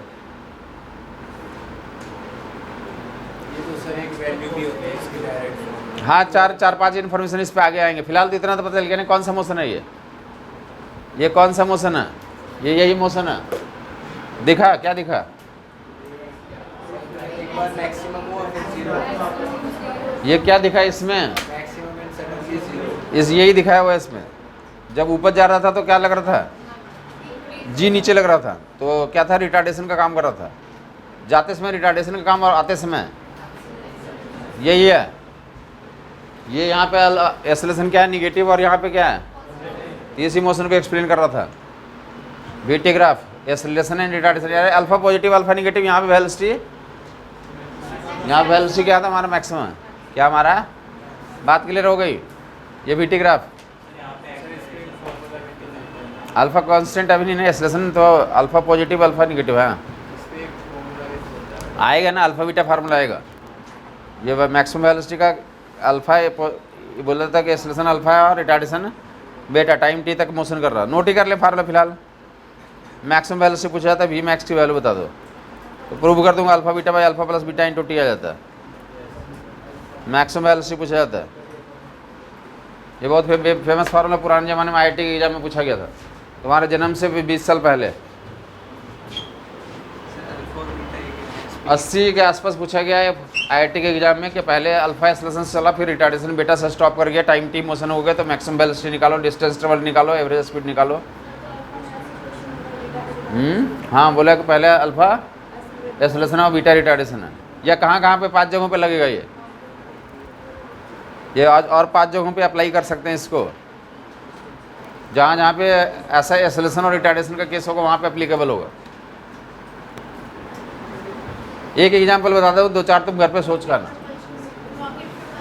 रॉकेट में हो सकता है, बाकी और कहाँ पे जो ज़्यादा कॉमन एग्जाम्पल एक्सेलरेशन और रिटार्डेशन होना चाहिए। अभी सुबह से अभी तक में कोई ऐसा इस्तेमाल किया जहाँ पे दोनों मोशन होता है, एक्सेलरेशन और रिटार्डेशन होता है? सुबह से अभी तक मैं कोई यूज किया ऐसा जो प्रोसेस जिसमें एक्सेलरेशन भी हो रहा है रिटार्डेशन भी हो रहा है? ये नहीं। ये बोलेंगे कि लिफ्ट में चलते तो क्या होता है, अरे जो घुसते तो एक्सेलेरेट करता है, फिर जो फ्लोर पे पहुंचने होते तो क्या होता है, अरे रिटार्ड करता है ना। मेट्रो में क्या होता है, अरे एक स्टेशन चली तो एक्सेलेरेट करता है, दूसरे स्टेशन पे आने से पहले क्या करती हो, ब्रेक लगाती है नहीं लगाती, या कोई भी व्हीकल में आया होगा तो यही हुआ ना। तो दिया रहता कि ट्रेन चली और रुक गई, अल्फा था बेटा था, टाइम इतना, तो क्या निकालें, मैक्सिमम स्पीड निकालें, डिस्टेंस ट्रेवल निकालें। समझ आई बात नहीं? तो आगे डिस्कशन करेंगे, भाई जो करवाया रिवाइज कर ले एक बार, आगे चर्चा नेक्स्ट टाइम करेंगे। वो अभी ग्राफ दिखाया उस पर और काफ़ी डिस्कशन करने, क्वेश्चन भी करने हैं। ये कौन सा ग्राफ है, उल्टा भी ग्राफ, सीधा भी ऐसा होता है, उल्टा भी ऐसा ग्राफ होता है, इसी के नाम से चलेगा ये उल्टा भी।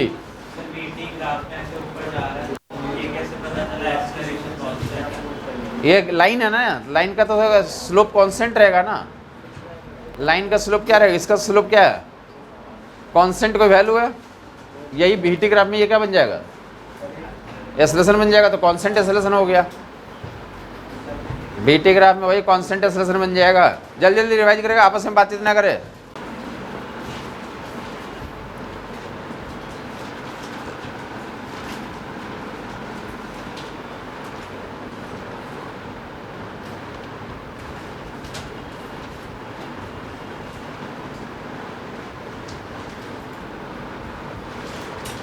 देख ले, सुनिए एक बार मैं बोल रहा हूँ। यहाँ से स्टार्ट किया गया, साइन टी कॉस टी का एवरेज वैल्यू एक टाइम पीरियड पे 0 होता, साइन टी कॉस टी का टाइम पीरियड 2 पाई होता, finish. Sine square T cos square T का टाइम पीरियड पाई होता, sine square T cos square T का एवरेज वैल्यू एक टाइम पीरियड पे 1/2 होता, sine square T cos square T बोल रहा हूँ। क्लियर हो गया ये? तो ये पॉइंट स्टार्ट किया गया था। उसके अलावा बताया कि इंटीग्रेशन का जो एप्लीकेशन होता है तो कहाँ होता है, तो लाइक एरिया निकाल लेंगे, एरिया निकाल लेंगे अगर बीटी ग्राफ दिया रहेगा। डिफरेंट इंटीग्रेशन का एप्लीकेशन समझाया कि हमारे फिजिक्स में क्या एप्लीकेशन होता है, तो जब क्या रहेगा तो वेलोसिटी एंड टाइम का ग्राफ रहेगा, तो वहाँ का एरिया निकाल लेंगे तो क्या निकल जाएगा, चेंज इन पोजीशन निकल जाएगा। चेंज इन पोजीशन को डिस्टेंस बोलते हैं, डिस्प्लेसमेंट बोलते हैं। तो बीटी ग्राफ का एरिया से डिस्टेंस ट्रेवल डिस्प्लेसमेंट निकल जाता है। बीटी ग्राफ का एरिया से क्या निकल जाता है, distance travel and displacement both निकल जाता है वहीं से। और अगर वेरिएबल रहेगा तो इंटीग्रेट कर लेंगे, अब कांस्टेंट रहेगा तो भी इंटू टी कर लेंगे, तो डिस्टेंस ट्रेवल और डिस्प्लेसमेंट निकल जाएगा।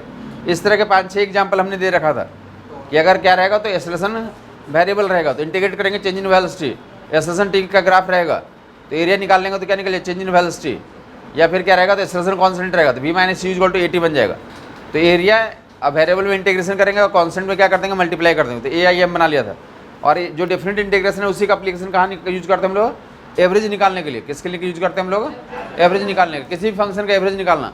आज के क्लास में तो पूरा फोकस्ड होगा किसका, एवरेज निकालने पे, कि v dt by dt, time पे निकालना तो टाइम का एवरेज से डिवाइड कर देंगे, अब पोजीशन पे निकालना तो v dx बाई dx का है तो इंटीग्रेशन कर देंगे v dx बाई dx का। और एवरेज में तो हमने बताया कोई फंक्शन दिया रहेगा तो उसको तो वैसे इंटीग्रेट करके निकालना होगा।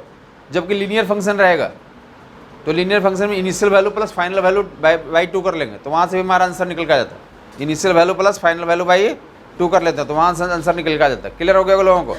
तो उसके अलावा क्या देखा हमने, तो एक बीटी ग्राफ के बारे में चर्चा हुई कि बीटी ग्राफ सब कुछ एक्सप्लेन कर देता है। बीटी ग्राफ हमें सब कुछ एक्सप्लेन कर देता है। ट्रेपेजियम दिखाया था एक और पहले, तो ट्रेपेजियम बताया कि पहले अल्फा पॉजिटिव था, फिर 0 और फिर अल्फा निगेटिव। और ट्रेपेजियम ग्राफ हमें ग्राफ दिखाना काम था, वहाँ से सारे कुछ एक्सप्लेन हो जाता है। और उसी को तो लेकर ब्रेकआउट करके भी दिखा दिया कि इंडिविजुअल ग्राफ भी जरूरत हो सकती है, या उसी को 2 पार्ट में कर दिया, इन्वर्टेड भी कर दिया, अल्फा पॉजिटिव और अल्फा निगेटिव। ओके, जिनको कोई दिक्कत है पूछ रहे हैं, आगे नेक्स्ट टाइम करते हैं इसमें।